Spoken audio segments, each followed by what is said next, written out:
अस्सलामुअलैकुम। बिल्ली डोना के लिए ये मसला पैदा हो गया था कि हज़ारों साल पुराना खजाना कैसे हासिल करे।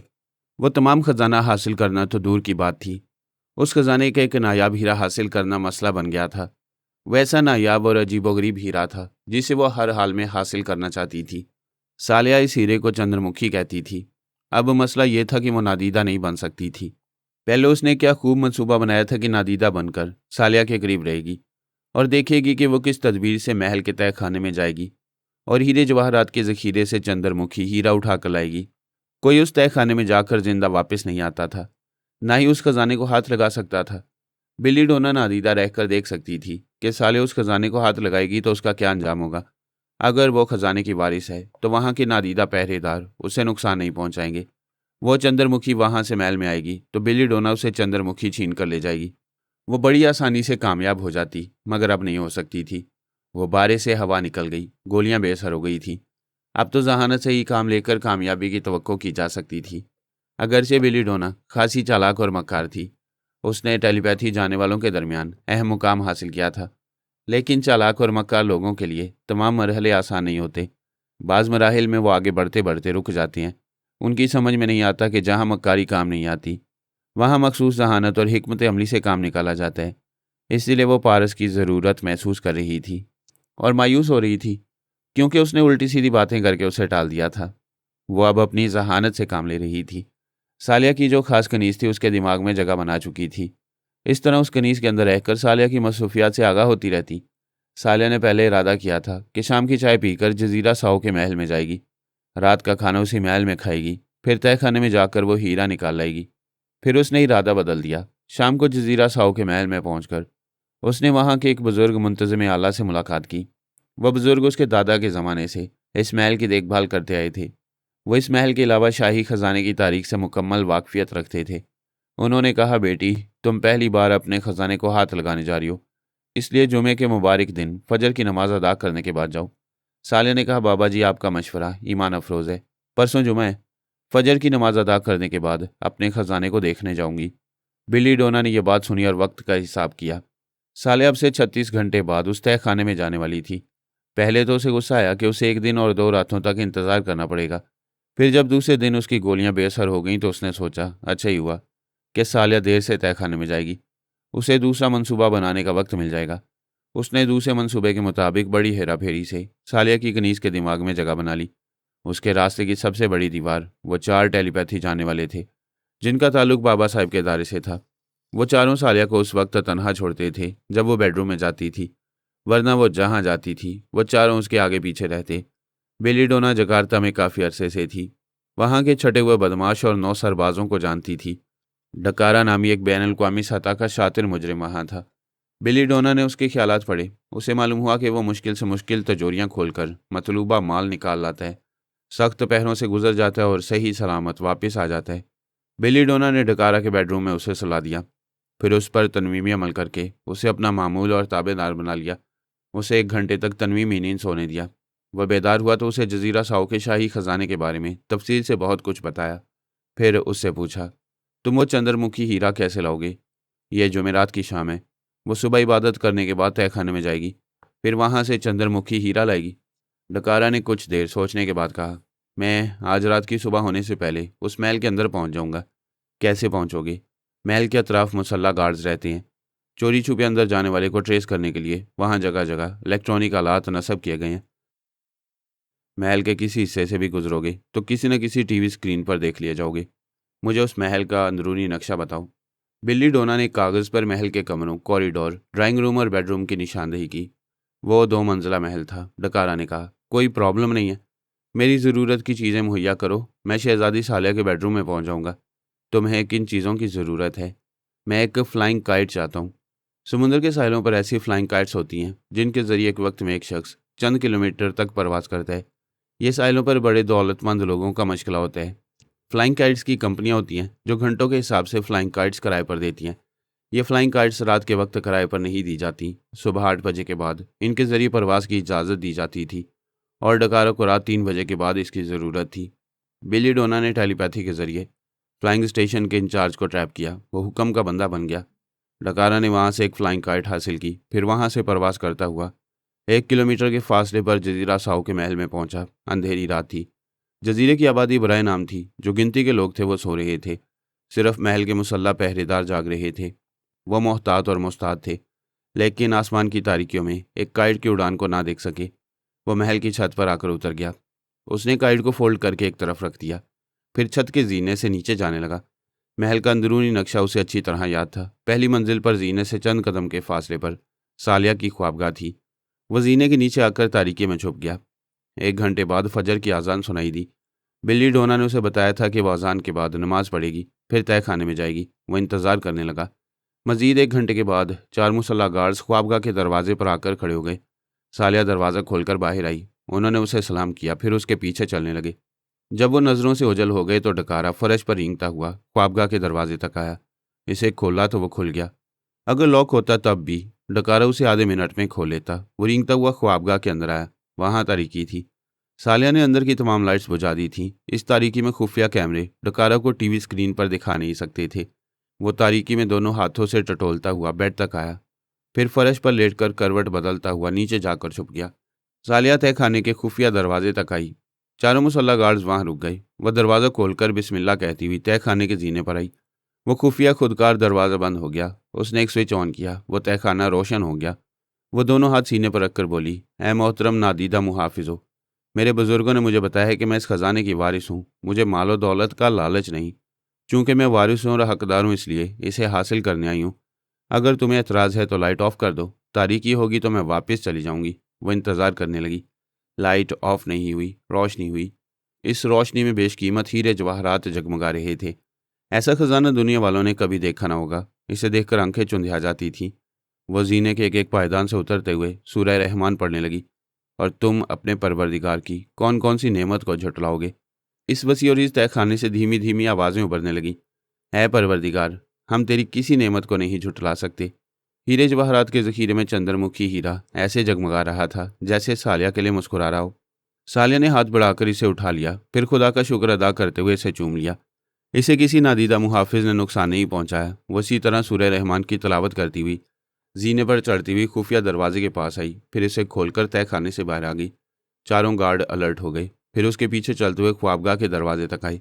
सालिया ने एक से पूछा, ज्वेलर को किस वक्त बुलाया गया है? वो 10 बजे यहाँ पहुँच जाएगा। क्या उसे कह दिया गया है कि इस चंद्रमुखी को मेरे नेकलेस में एडजस्ट किया जाएगा? यस योर हाइनेस, उसे ये भी कह दिया है कि चंद्रमुखी महल से बाहर नहीं जाएगा। वो इसी महल में अपनी कारीगरी दिखाएगा। चंद्रमुखी को नेकलेस में लगाएगा, फिर अपना मुआवजा लेकर यहाँ से चला जाएगा। थैंक यू, मैं आधे घंटे के बाद नाश्ते की मेज़ पर जाऊंगी। उसने ख्वाबगाह में आकर दरवाजे को अंदर से बंद कर लिया। कमरे में दिन की रोशनी फैल गई। डकारा बेड के नीचे लेटा हुआ था। उसे सालिया के पैर दिखाई दे रहे थे। वो आहिस्ता आहिस्ता चलते हुए सिंगार मेज के पास गई। डकारा ने सर आगे करके देखा। वो एक दराज में उस हीरे को रख रही थी। फिर उसने इंटरकॉम के जरिए पूछा, क्या मेरे बेडरूम के कैमरे ऑन है? नो योर हाइनेस, जब भी आप बेडरूम में दाखिल होती हैं हम तमाम कैमरे बंद कर देते हैं। उसने थैंक यू कहकर राब्ता मुनक़ता कर दिया। डकारा को सिर्फ उसके पाँव नजर आ रहे थे। वो पाँव पाँव चलते हुए बाथरूम में चली गई। अंदर से दरवाज़ा बंद करने की आवाज़ सुनाई दी। वह चंद सेकंड तक उस बंद दरवाजे को देखता रहा, फिर करवट बदलकर बेड के नीचे से निकल आया। फिर चारों हाथ पाँव के बल सिंगार मेज के पास आया। उसकी दराज खोलकर चंद्रमुखी हीरे को निकाला। उसकी जगमगाहट को देखकर डकारा की ललचाई हुई आंखें मुसर्रतों से रोशन हो गईं। उसने इधर उधर देखा। मैदान साफ था। फिर उसने लिबास की एक अंदरूनी जेब में चंद्रमुखी को रखकर उस जेब की जिप लगा ली। वहां से दरवाजे पर आया। इसे खोलकर फर्श पर लेट गया। लेटे ही लेटे रेंगता हुआ जीने के पास आया। वहां से उठकर एक वक्त में 2-2 3-3 जीने फलांगता हुआ छत पर आ गया।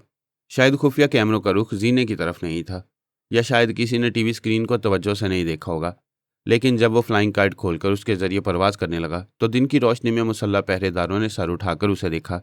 एक शोर बरपा हो गया और सब कहने लगे, उसने महल की छत से परवाज की है। वो कौन था? छत पर कैसे आया? कब आया? महल के अंदर और बाहर खतरे का सायरन बजने लगा। इंक्वायरी होने लगी। छत पर कदमों के निशानात मिले। फिर जीने और बेडरूम में भी वैसे ही कदमों के निशानात पाए गए। सालिया ने सिंगार मेज की दराज को खोलकर देखा। वहां चंद्रमुखी नहीं था। वो यकीन से बोली, कोई ज़रूर आया था। वो हीरा चुरा कर ले गया। चारों मुसल्ला गार्ड्स एक दूसरे का मुंह तकने लगे।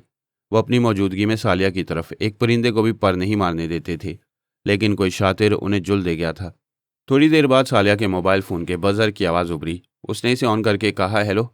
मैं हूँ बिली डोना। ओह अच्छा। मैं हैरानी से सोच रही थी कि चोरी किसने की है। मैं तुम्हारी जैसी दुश्मन को थोड़ी देर के लिए भूल गई थी। अब समझ में आ गया चोरी तुमने की है। इस हीरे पर मेरा हक था, मैंने हासिल कर लिया। तुमने मेरे वालिद को ट्रैप किया, मेरी जगह हासिल की, मगर नतीजा क्या हुआ? उसने तुमसे साले बनने का हक छीन लिया। लेकिन यह हीरा नहीं छीन सकोगी। मैं छीनने की जहमत नहीं करूंगी, वो खुद ब खुद मेरे पास आ जाएगा। तुम ऐसे यकीन से कह रही हो जैसे वो हीरा तुम्हारी बात मानता हो और तुम्हारी आवाज़ सुनकर चला आता हो। शाही खजाने का एक एक जर्रा सिर्फ मेरे लिए है। चंद्रमुखी हीरा भी सिर्फ मेरा है। इसे जबरन ले जाने वाले तरह तरह के मुसाहिब में गिरफ्तार हो जाएंगे। ये हीरा उन्हें हलाक करेगा, फिर मेरे पास चलाएगा। तुम खौफजदा करने वाली कहानी सुना रही हो। तुम्हें वार्निंग दे रही हूँ। जब तक इस हीरे को हाथ नहीं लगाओगी जिंदा रहोगी। इससे पहले तुम खजाने को हाथ लगाने वालों का अंजाम देख चुकी हो। बिल्ली डोना ने राब्ता खत्म कर दिया। वो सोच में पड़ गई। वाकई उसने पिछले दिनों इस खजाने को हासिल करने की कोशिश की थी। अपने आलाकारों को इस तहखाने में भेजा था और ख्याल ख्वानी के जरिए यह मंजर देखा था कि जिसने भी इस खजाने की तरफ हाथ बढ़ाया था उस पर नादीदा हमले हुए थे। फिर जो भी उस तहखाने में गया जिंदा वापस नहीं आया। अब वो इस पहलू से सोच रही थी, क्या खजाना तहखाने से बाहर आने के बाद और अपनी जगह छोड़ने के बाद भी अजाब जान बन जाता है? नहीं, वो मुझे डरा रही है। वो चाहती है कि मैं खौफजदा होकर चंद्रमुखी उसके हवाले कर दूं। मैं कोई नादान बच्ची तो नहीं हूं। उसने हूं कहकर साले को अपने दिमाग से झटक दिया। फिर सोचा यह डकारा कहाँ मर गया। उसने महल से निकलकर सीधा मेरे पास आने का वादा किया था। कोई गड़बड़ तो नहीं कर रहा है? नहीं, वो ऐसा नहीं करेगा। वो मेरा मामूल और ताबेदार है। तनवीमी अमल के शिकंजे में है। उसने ख्याल ख्वानी की परवाज़ की, उसके दिमाग में पहुंची, फिर दूसरे ही लम्हे वापस आ गई। या हैरत, उसने सांस रोक ली थी। वो जो मामूल और ताबेदार था और तनवीमी अमल के शिकंजे में था, उसने खिलाफी असूल अपने आमिल को दिमाग में आने से रोक दिया। वह हैरान परेशान होकर खला में तकने लगी। उसे यकीन नहीं आ रहा था कि उसकी मामूल ने ही हरकत की है। उसने फिर एक बार ख्याल ख्वानी की परवाज़ की, उसके दिमाग में पहुंचकर बोली, मैं हूँ बिल्ली डोना। तुम मेरी आमद पर सांस क्यों रोक रहे हो? वो बोला, इसलिए कि खेल ख़त्म हो चुका है। क्या मतलब? तुम्हारे तेवर बता रहे हैं कि तुम मेरे मामूल और ताबेदार नहीं हो। तुमने मेरे तनवीमी अमल के दौरान में धोखा दिया है। तुम दुरुस्त समझ रही हो। तुम्हारी इतला के लिए अर्ज़ है कि मैं इस खजाने को चुराने के लिए ही अमेरिका से आया हूँ। तुम्हारी मेहरबानी है कि तुमने महल का अंदरूनी नक्शा बताया, वहाँ के खतरात से भी आगाह किया और फ्लाइंग काइट हासिल करने में भी मदद की। वो ज़रा देर सोचकर बोली, अगर तुम मेरे ताबेदार बनने का ड्रामा ना करते तो बेहतर होता। तुम दोस्त बनकर चंद्रमुखी हासिल कर सकते थे, बल्कि अब भी दोस्त हो। आज से मैं अपने मुनाफे में तुम्हें शरीक करूंगी और तुम अपने मुनाफे में मुझे शरीक करोगे। इस चंद्रमुखी हीरे में हम दोनों बराबर के शरीक हैं। सॉरी मिस बिली, मैं अपने सिंडिकेट का सरगना हूँ, खुद सर और खुद मुख्तार हूँ। किसी को अपने मामलात में शरीक नहीं करता। मैं तुम जैसी मक्कार औरतों से कोसों दूर रहने का आदी हूँ। तुम मेरी तौहीन कर रहे हो। अगर तौहीन महसूस कर रही हो तो तुम्हें फ़ौरन मेरे दिमाग से चले जाना चाहिए। ख्वामखा मेरा और अपना वक्त ज़ाया नहीं करना चाहिए। क्या तुम समझते हो कि मुझे धोखा देकर इस हीरे से महरूम रखोगे? तुम्हारी ये फ़रेब तुम्हें बहुत महंगा पड़ेगा। मैं बेशुमार दुश्मनों से इस तरह की धमकियां सुन चुका हूँ। अब जाओ। वह हीरा हासिल करते करते इससे महरूम हो रही थी। डकारा ने इस हीरे को इस तरह हजम किया था कि डकार भी नहीं ली। बिली डोना के लिए वो हीरा उसकी अना का मसला बन गया। उसे जिद हो गई थी कि इसे हासिल करेगी। वो डकारा को मामूल और ताबेदार बनाकर मुतमईन हो गई थी, इसलिए उसके किसी आदमी को एहतियातन ट्रैप नहीं किया था। लेकिन उसके दो चार खुफिया अड्डों से वाकिफ थी। ऐसे बदनाम मुजरिमों को भी जानती थी जो डकारा के लिए काम करते थे। वो उन मुजरिमों को ट्रैप करने लगी और ख्याल ख्वानी के जरिए उसके खुफिया अड्डों की निगरानी करने लगी। डकारा अपने एक खुफिया अड्डे में पहुंचा हुआ था। वहां उसने अपनी अंदरूनी जेब से चंद्रमुखी को निकाल कर देखा। उसके खास मातियत और दस्ते रास्त ने इस हीरे को ललचाई हुई नजरों से देखा, फिर कहा, मास्टर, ये तो अजीब गरीब हीरा है। आहिस्ता आहिस्ता रंग बदलता और ऐसे चमक रहे जैसे इस पर सूरज की शुआएं पड़ रही हूँ। ये तो बहुत कीमती होगा। डकारा ने कहा, इसकी कीमत कोई लगा ही नहीं सकता। जो देखेगा इसे हासिल करने के जुनून में मुब्तला हो जाएगा। बिल्ली डोना ख्याल ख्वानी के जरिए उस खुफिया अड्डे में पहुंची हुई थी। डकारा की खास मातियत की आवाज़ सुनकर उसके अंदर पहुंच गई। उसके अंदर जो लालच था उसे समझ गई। वो खास मातियत उसकी मर्जी के मुताबिक बोला, मास्टर, मेरा दिल चाहता है कि मैं सीरे को हाथ में लेकर देखूं। वस्ते हुए बोला, जजीरा साऊ में जो शाही खजाना उसके मुतालिक रवायत है कि उसे हाथ लगाने वाला जिंदा नहीं रहता। इस खजाने के एक भी हीरे या मोती को जो चुराएगा और अपने पास रखेगा वो मौत के मुंह में जाएगा। मास्टर, इस खजाने का एक हीरा तुम्हारे हाथ में है, क्या तुम्हें खौफ नहीं है कि मारे जाओगे? वो कहका लगाकर बोला, तुमने बारहा देखा है कि मौत मेरे करीब से गुजर जाती है, लेकिन मेरा कुछ नहीं बिगाड़ती। ये ज़रूरी नहीं है कि ये नायाब हीरा कातिल हो। अलबत्ता इसे हासिल करने के लिए जो मुझे कत्ल करना चाहेगा मैं उसे जहन्नुम में पहुंचा दूंगा। उसने अपने मातियत की तरफ हीरा बढ़ाते हुए कहा, लो, इसे हाथ में लेकर फ़ख्र करो कि इस वक्त सारी दुनिया की दौलत तुम्हारे हाथ में है। मातियत ने उस हीरे को हाथ में लिया। उसका दिल मुसर्रतों से धड़कने लगा। बिल्ली डोना ने उसकी सोच के जरिए कहा, सिर्फ एक हीरा मुझे दुनिया का अमीर तरीन आदमी बना सकता है। मैं इसकी बदौलत ऐसी खतरात से खेलने वाली ज़िंदगी से बाज आकर एक नई पुरसकून शरीफाना ज़िंदगी गुजार सकूंगा। वो बोला, मास्टर, तुमने कहा था कि बहुत कुछ हासिल करने के लिए खतरात से खेलना पड़ता है। इस हीरे को हासिल करने का जुनून कह रहा है कि मुझे खतरात से खेलना चाहिए। ये कहते उसने रिवॉल्वर निकाल लिया। फिर एक लम्हा ज़ाया किए बगैर गोली चला दी। डकारा ने भी फुर्ती दिखाई। कुर्सी समेत फर्श पर गिरकर लुढ़कता हुआ ज़रा दूर गया। लुढ़कते रहने के दौरान में अपना रिवॉल्वर निकाला। मातियत की दूसरी गोली उसकी टांग में लगी। उसने जवाबी फायर किया। मातियत वहां से छलांग लगाकर दौड़ता हुआ फायर करते हुए खिड़की के रास्ते बाहर चला गया। फायरिंग की आवाज़ सुनकर कई हवारी अंदर आए। डकारा ने तकलीफ से कराते हुए कहा, इस नमक हराम को पकड़ो। वो मेरा कीमती हीरा ले जा रहा है। उसे हीरा छीन कर लाओ, उसे गोली मार दो। वो सब दौड़ते हुए बाहर चले गए। एक हवारी उसे संभालने के लिए रह गया। वह तकलीफ की शिद्दत से कराते हुए बोला, फौरन डॉक्टर को बुलाओ, मेरी टांग से गोली निकलवाओ, तकलीफ बर्दाश्त नहीं हो रही है। बिली डोना ने उस हवारी की जुबान से कहा, यह तुम्हारी जिंदगी की आखिरी तकलीफ है, फिर तुम्हें हमेशा के लिए निजात मिल जाएगी। वो घबरा कर बोला, तुम बिली डोना, मेरे दिमाग में क्यों आई हो? चली जाओ यहाँ से। अब हौसला है तो सांस रोक कर मुझे भगा दो। वो उसके दिमाग को हल्के हल्के झटके पहुंचाने लगी। वो ज़िबा होने वाले जानवर की तरह तकलीफ से तड़पने लगा। चीख चीख कर कहने लगा, मुझे चंद्रमुखी नहीं चाहिए, तुम वो हीरा ले लो, मुझे ज़िंदगी दे दो। ज़िंदगी नहीं मिल सकती थी। आखिरी सांसों में जब आंखों के सामने से दुनिया बुझ रही थी, तब वो चंद्रमुखी चमकता दमकता दिखाई दिया। बिल्ली डोना ने आखिरी ज़बरदस्त जल्जला पैदा किया। ऐसे जल्जले का कोई इंसानी दिमाग बर्दाश्त नहीं कर सकता था। उसकी हलक से चीख भी ना निकल सकी और दम निकल गया। वो चंद्रमुखी उस खास मातियत की मुट्ठी में था। कोई चीज़ किसी की नहीं होती, जिसकी मुट्ठी में होती है उसी की होती है। वह इस खुफिया अड्डे से निकलकर अपनी गाड़ी में बैठकर इसे तेजी से ड्राइव करता जा रहा था। ये जानता था कि मास्टर डकारा के हवारी उसका पीछा नहीं छोड़ेंगे। उनसे निमटने के लिए वो अपने चंद जानिसार साथियों की मदद हासिल कर सकता था, लेकिन साथियों के पास जाने से पहले इस हीरे को कहीं हिफाजत से रखना चाहता था। यह अंदेशा था कि चंद्रमुखी को देखकर उसके जानिसार साथियों की नीयत खराब हो सकती है। उसने अपनी महबूबा के बंगले के सामने गाड़ी रोकी। दरवाजे पर आकर कॉल बेल के बटन को दबाया। अपनी महबूबा का इंतजार करने लगा। ज्यादा इंतजार करने का वक्त नहीं था। दुश्मन पीछे पड़े हुए थे। उसने दूसरी बार कॉल बेल का बटन दबाया। तीसरी बार बटन दबाने के बाद दरवाज़ा खुला। महबूबा अपनी दिलनवाज मुस्कुराहट के साथ नजर आई। वो परेशान होकर अंदर आते हुए बोला, तुम्हें पहली बेल पर दरवाज़ा खोलना चाहिए। तुम्हें एहसास होना चाहिए कि मर्द बाहर से किस तरह परेशान होकर आता है। मैं हमेशा पहली बेल पर ही दरवाज़ा खोलती हूँ। आज किचन में मसरूफ़ थी इसलिए देर हो गई। परेशानी क्या है? अपनी जान को दुनिया की अमीर तरीन औरत बनाने के लिए परेशान रहता था, लेकिन अब यह परेशानी दूर हो गई है। ये देखो। उसने महबूबा के सामने अपनी मुट्ठी खोली। वो हैरत और मुसर्रत से चीख पड़ी, हाय कितना खूबसूरत है! क्या असली है? ये ऐसा असली है कि इसके सामने दुनिया के तमाम हीरे मांद पड़ जाएंगे। इसे जजीरा साहू के शाही खजाने से हासिल किया गया है। वो उस चंद्रमुखी को हाथ में लेकर चूमते हुए बोली, ये तो बहुत कीमती होगा। इसकी कीमत का अंदाज़ा नहीं लगाया जा सकता। वैसे हम इसके एवज करोड़ों डॉलर हासिल कर सकेंगे।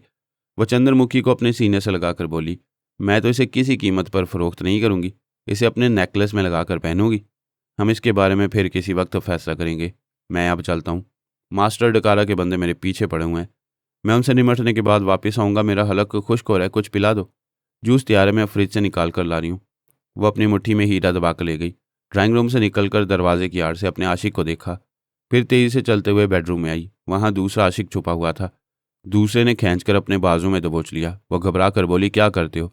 देर होगी तो वो शुबा करेगा, यहाँ आ जाएगा। ये देखो, ये क्या है? उसने मुट्ठी खोलकर उसे हीरा दिखाया। वो बोला, हाँ, मैं छुप कर देख रहा था। ये वाकई बेशकीमत है, हमें मालामाल कर देगा। उसने वो हीरा उसे ले लिया। वो बोली, क्या कर रहे हो? वो हीरा मुझसे तलब करेगा। वो जिंदा रहेगा तो तलब करेगा।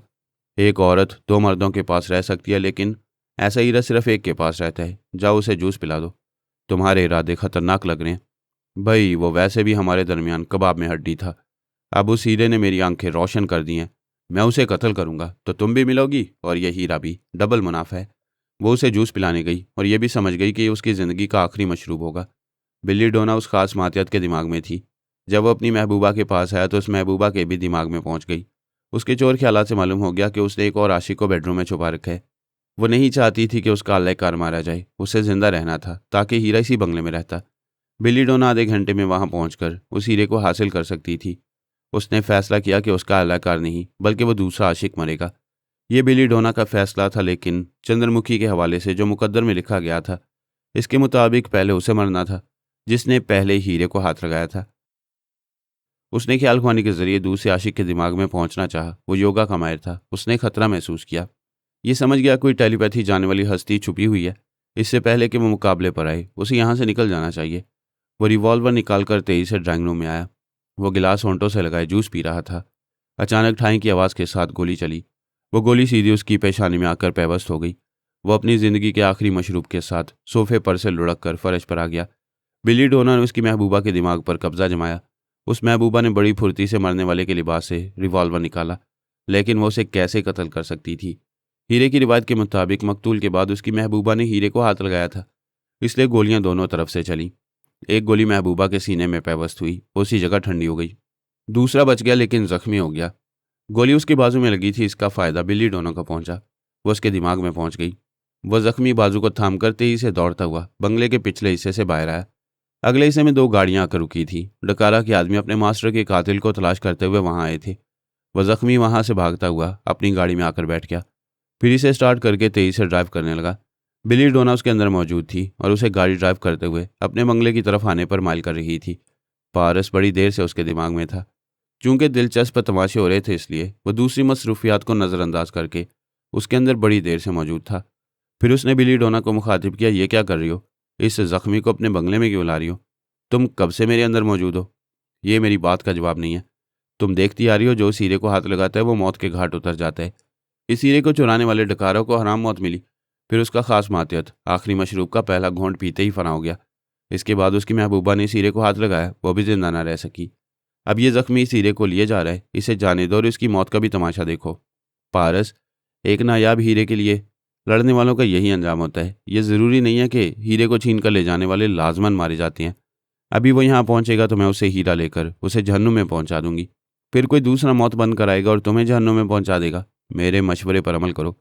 इस जख्मी को अपनी राह जाने दो। इस हीरे को कभी हाथ न लगाओ। एक तो तुमने इस हीरे को हासिल करने में मेरी कोई मदद नहीं की, अब वो हासिल हो रहा है तो इसे हासिल करने से रोक रहे हो। सॉरी, वो चंद्रमुखी कोई मामूली हीरा नहीं है कि उसे यूं ही जाने दूं। मैं इसके लिए जान की बाजी लगा सकती हूँ। सच है, मौत का वक्त मुकर्रर हो जाए तो कोई उस वक्त को नहीं टाल सकता। चंद्रमुखी की कशिश ऐसी थी कि उसे एक बार देखने वाले उसकी तरफ खिंचे जाते थे, और बिली डोना तो इसे हासिल करने के जुनून में मुब्तला हो गई थी। उसने उस जख्मी को अपने बंगले में आने पर मजबूर कर दिया। उसने बंगले के सामने आकर गाड़ी रोकी, फिर गाड़ी से उतरकर दरवाजे के पास आकर कॉल बेल के बटन को दबाया। बिली डोना ने उसके दिमाग में कहा, दरवाज़ा खुला है, चले आओ। वो ड्राइंग रूम में आया। बिली डोना एक सोफे पर बैठी हुई थी। जख्मी ने उसके सामने मेज़ पर हीरा रख दिया, फिर कुछ कहे सुने बगैर वहाँ से चला गया। बाहर आकर गाड़ी में बैठकर वहाँ से जाने लगा। एक शाहराह पर ट्रैफिक बहुत ज़्यादा था। वो तेज़ रफ्तारी से ड्राइव करने लगा। बिली डोना उसे आंधी रफ्तार से कार चलाने पर मजबूर कर रही थी। सामने से एक बहुत बड़ा ऑयल टैंकर आ रहा था। उसने पूरी रफ्तार से अपनी गाड़ी उस टैंकर से टकरा दी। चश्मे ज़दन में जख्मी का दिमाग मुर्दा हुआ और वह दिमागी तौर पर हाजिर होकर सामने पड़े हुए चंद्रमुखी को देखने लगी। इस हीरे की तरफ दिल यूं खिंचा जा रहा था जिस तरह जिंदगी मौत की तरफ खिंची जाती है। उसने अभी तक इसे हाथ नहीं लगाया था, अब वो अपना था। इत्मीनान था वहाँ कोई नहीं आएगा। उसने उठकर दरवाजे को अंदर से बंद किया, फिर आईने के सामने आकर मेकअप के जरिए चेहरा तब्दील करने लगी। मौजूदा चेहरे के मुताबिक वो सालिया की हमशक्ल थी। सालिया के मुहाफिज उसे दूर से पहचान कर गोली मार सकते थे। सालिया के मुहाफिज इस हीरे की खातिर उसे तलाश कर रहे होंगे। चूंकि वो हीरे की चोरी का एतराफ़ कर चुकी थी, इसलिए वो उसे कभी जिंदा न छोड़ते। अपने बचाव के लिए चेहरा बदलना ज़रूरी था और वो बदल चुकी थी। जकार्ता में उसकी कई रिहाइशगाहें थीं। अब वो वहाँ से हीरा लेकर किसी दूसरी रिहाइशगाह में जाती तो उसके मुखालफिन सालिया की एक हमशक्ल को तलाश करते रह जाते। वो कभी हाथ ना आती और आइंदा इंतज़ार करती कि सालिया इस खजाने से और कितने हीरे जवाहरात निकालने वाली है। वो अपने बेडरूम से निकलकर ड्राइंग रूम में आई। सेंटर टेबल पर चंद्रमुखी जगमगा रहा था। उसने धड़कते हुए दिल से हाथ बढ़ाकर इसे उठा लिया, इसे छू लिया, पकड़ लिया, जैसे मौत जिंदगी को पकड़ लेती है। उसने हीरे को अपने गिरेबान में डाल लिया, अपना ज़रूरी सामान एक अटैची में लिया, फिर उस बंगले से बाहर चली गई। बंगले को यूं ही खुला छोड़ दिया। अब वहाँ कोई नहीं था, मगर कोई था। एक स्टोर रूम से अनाता बाहर आई। वो अनाता जिसकी हिफाजत बाबा साहब के इदारे से ताल्लुक़ रखने वाले और टेलीपैथी जानने वाले किया करते थे। उसने मोबाइल फ़ोन के नंबर पंच किए, फिर साले को मुखातिब किया। योर हाइनस, मिस्टर पारस ने हदायत की थी कि बिली डोना हीरे को हाथ ना लगा पाए ताकि मौत उसका मुकद्दर न बने। हीरे को उसके हाथ में जाने से रोकने की एक ही सूरत थी कि हीरा बदल दिया जाए। लिहाजा मैंने हीरा बदल दिया। मैं असली हीरा आपके पास ला रही हूँ। अनाता ने मोबाइल फ़ोन को बंद कर दिया। मुख्तार शाह और तीनों लॉर्ड्स ने बहुत बड़ी कामयाबी हासिल की थी। फ़हमी और अली को बड़ी खूबसूरती से धोखा दिया था। वो दोनों मुतमईन हो गए थे कि फ़खरुद्दीन का कातिल मुख्तार शाह जहन्नुम रसीद हो चुका है और फरिश्ता सिफ्त सिकंदर सानी जिंदा सलामत है। तीनों लॉर्ड्स ये जानते थे कि मुख्तार शाह से एक ज़रा भी गलती होगी तो भेद खुल जाएगा। फिर फ़हमी और अली उन पर चढ़ दौड़ेंगे। मुख्तार शाह से पहली गलती की तवक्को ये थी कि वो शराब पिएगा। उन्होंने तनवीमी अमल के ज़रिए उसके दिल और दिमाग से शराब नोशी का ख्याल तक भुला दिया था। मुख्तार शाह से दूसरी हमाकत ये हो सकती थी कि वो अपनी बीवी ज़ेबा से छुपकर मिलने जाता, जबकि ज़ेबा खुद को बेवा समझ रही थी। वो कभी यकीन न करती कि उसका शौहर जिंदा है। हर बार लॉर्ड थ्री ने उस पर तनवीमी अमल किया था। लॉर्ड थ्री ने तनवीमी अमल के ज़रिए ज़ेबा की चाहत को भी उसके दिमाग से मिटा दिया। लेकिन अब वो लॉर्ड थ्री फ़हमी और अली की कोठी में आकर मारा गया था। कुछ इस तरह मारा गया था कि फ़हमी और अली उसके चोर ख्यालात नहीं पढ़ पाए थे। उन्हें यह ना मालूम हो सका कि वो अंडरग्राउंड माफिया का एक सरगना था और मुख्तार शाह की पुश्तपनाही करने वालों में से एक था। फ़हमी और अली इस बात पर हैरान थे कि नए दुश्मन और कातिल कहाँ से पैदा हो गए हैं। लॉर्ड थ्री उनकी कोठी में उन्हें कत्ल करने आया था। बाकी दो लॉर्ड्स ने जब ये देखा कि भेद खोलने वाला है तो उन्होंने लॉर्ड थ्री के दिमाग में जलजले पैदा करते हुए उसे मार डाला। यही वजह थी कि फ़हमी और अली उसके चोर ख्यालात नहीं पढ़ पाए। वैसे ये समझ गए कि कई दुश्मन हैं और वो टेलीपैथी जानती हैं। उन्होंने उस एक के दिमाग में जलजला पैदा करके महज भेद खुलने के डर से मार डाला होगा। अब वो दोनों उस नामालूम दुश्मन को ढूंढ निकालने की तदबीर सोच रहे थे। उधर मुख्तार शाह के दिमाग से तनवीमी अमल का असर कम हो रहा था। इसकी एक वजह यह थी कि तनवीमी अमल की मखसूस मुद्दत ख़त्म हो रही थी। इस मुद्दत के बाद दोबारा तनवीमी अमल ज़रूरी होता। ये अमल लॉर्ड थ्री ने किया था और वो मर चुका था। अब इन दो लॉर्ड्स में से किसी एक को मुख्तार शाह पर दोबारा अमल के लिए आना चाहिए था, लेकिन उन्हें अमल की वो मखसूस मुद्दत याद नहीं थी। फिर यह कि लॉर्ड थ्री की मौत के बाद ख़तरा महसूस नहीं कर रहे थे। ये समझ रहे थे कि अली अपनी पूरी जहानत से काम लेकर उनकी जड़ों तक ज़रूर पहुंचने की कोशिश करेगा। वो दोनों लॉर्ड खुद को हर पहलू से महफूज रखने के लिए और अपनी अंडरग्राउंड माफिया को पूरी तरह राज में रखने के लिए इस कदर मसरूफ़ हो गए कि आर्जी तौर पर मुख्तार शाह की तरफ तवज्जो नहीं दे रहे थे। एक शाम मुख्तार शाह को शराब की तलब महसूस हुई। वो बहुत दिनों का प्यासा था। उसने राजदार मुलाजिम को हुक्म दिया कि जो स्टोर रूम बंद पड़ा हुआ है उसे खोलकर एक बोतल ले आए। मुलाजिम ने हुक्म की तामील की। रात की तारीकी फैलते ही वो बोतल खोलकर बैठ गया। एक पैग पीते ही औरत की तलब हुई। वो बड़ा पारसा पीर कहलाता था। अगर अचानक किसी के घर से जवान लड़की को उठवा लेता तो बदनामी होती। ऐसे वक्त उसे ज़ेबा याद आई। वो उसकी ऐसी बीवी थी जिसे वो महबूबा की तरह चाहता था। उसका दीवाना बना रहता था, लेकिन अब वो उसे अपना शौहर नहीं बल्कि शौहर का भाई समझती थी। खुद को बेवा समझकर इद्दत के दिन गुजार रही थी। बड़ी हवेली के पीछे एक मेहमान खाना था। वहाँ ज़ेबा तन्हा रहकर इद्दत के अय्याम गुजार रही थी। उसकी खिदमत के लिए दो कनीज़ें थीं, एक दिन को रहती और दूसरी रात को। वो बेवा इद्दत के अय्याम पूरे करने तक किसी के रूबरू नहीं जा सकती थी और ना ही किसी को उस मेहमान खाने में जाने की इजाज़त थी। मुख्तार शाह ने होश में रहने के लिए थोड़ी सी पी, फिर उस मेहमान खाने के अहाते में आ गया। उसके राजदार मुलाजिम ने कनीज़ को बाहर बुलाया। मुख्तार शाह ने उस कनीज़ को बड़े नोटों की एक गड्डी देकर कहा, इस मेहमान खाने के बाहर बरामदे में रात गुजारो। सुबह तक के लिए अंधी गूंगी और बहरी बन जाओ। ना कुछ देखोगी, ना सुनोगी और ना बोलोगी। कनीज़ राजी हो गई। राजदार मुलाजिम चला गया। मुख्तार शाह मेहमान खाने के अंदर आ गया। ज़ेबा इशा की नमाज़ पढ़ने के बाद खाना खाने जा रही थी। उसे देखकर ठिठक गई। ऐसा लगा जैसे अपना शौहर नई जिंदगी पाकर आ गया हो। सिकंदर सानी और मुख्तार शाह हम शक्ल थे। ये बात वो चंद लम्हों के लिए भूल गई थी। फिर याद आते ही आंचल से पर्दा किया। उससे मुंह फेर कर पूछा, आप यहाँ क्यों आए हैं? क्या आप पीर इब्ने पीर होकर दीनी अहकामात को भूल रहे हैं? मैं दीनी अहकामात पर अमल कर रहा हूँ। तुम्हें यह राज की बात बताने आया हूँ कि तुम बेवा नहीं हो, तुम्हारा मजाजी खुदा जिंदा है। ये आप क्या कह रहे हैं? मैं सच कह रहा हूँ, मैं ही तुम्हारा मजाजी खुदा हूँ। बस आगे न कहें, शराब की बू आ रही है। आप हराम चीज़ पीकर नशे में मेरे मजाजी खुदा बनने आए हैं। बाखुदा मैं नशे में नहीं हूँ, थोड़ी सी ज़रूर पिया मगर होश में हूँ। खुदा को हाजिर व नाजिर जानकर सच कह रहा हूँ कि तुम मेरी शरीक हयात हो। तुम मेरी बात तवज्जो से सुनोगी तो तुम्हें यकीन आ जाएगा। आप अभी जाएं और दिन के वक्त तमाम ख़ानदान वालों को पहले यकीन दिलाएं। मैं दुश्मनों के खौफ से मुख्तार शाह बना हुआ हूँ। अगर ये कहूँगा कि तुम्हारा शौहर सिकंदर सानी हूँ तो ये बात दुश्मनों तक पहुँचेगी। फिर वो मुझे ज़िंदा नहीं छोड़ेंगे। आप बातें ना बनाएं। मेरे मरहूम शौहर के हमशक्ल होने का फ़ायदा उठाकर मुझे गुनाहगार बनाने आए हैं। मैं शोर मचाऊंगी तो आपकी पीरी और पारसाई खाक में मिल जाएगी। मैं जानता था तुम कभी मेरी बात का यकीन नहीं करोगी, लेकिन मैं क्या करूं ज़ेबो, मैं तुम्हारा दीवाना हूं, तुम्हारे बगैर नहीं रह सकूंगा। ये कहते उसने करीब आकर उसे पकड़कर अपनी तरफ खींच लिया। वह जिद्दोजहद करते करते बेहाल हो गई, थक गई, हाँफने लगी। आंखें बंद की तो ऐसा लगा जैसे अपने खामंद की गिरफ्त में हो। उसके जिस्म से वही जानी पहचानी महक आ रही थी। उसका अंदाज भी जाना पहचाना था। इस हारने के दौरान में उसने अपने दिल ही दिल में तस्लीम किया कि वो अजनबी नहीं है, अपना है, बिल्कुल अपना। इतनी देर में मुख्तार शाह का नशा उतर गया। उसने महसूस किया कि वो ख्याल ख्वानी कर सकता है। फिर वो ज़ेबा के दिमाग में पहुंच गया। उसकी सोच में बोला, मैं कैसी नादान हूँ, अपने मर्द की कुर्बत से उसे पहचान रही हूँ, फिर भी इनकार कर रही हूँ। मुझे इनकी बातें तवज्जो से सुननी चाहिए। वो बोली, प्लीज़ आप यकीन दिलाएं कि आप ही मेरे मजाजी खुदा हैं। वो इब्तदा से अब तक के तमाम वाक़यात उसे तफसील से बताने लगा। ज़ेबा ने तमाम बातें सुनने के बाद कहा, बेशक आपको छुप कर रहना चाहिए, वरना फ़हमी और अली को आपकी हकीकत मालूम होगी तो वो आपको ज़रूर हलाक करना चाहेंगे। मुझे उनका खौफ नहीं है।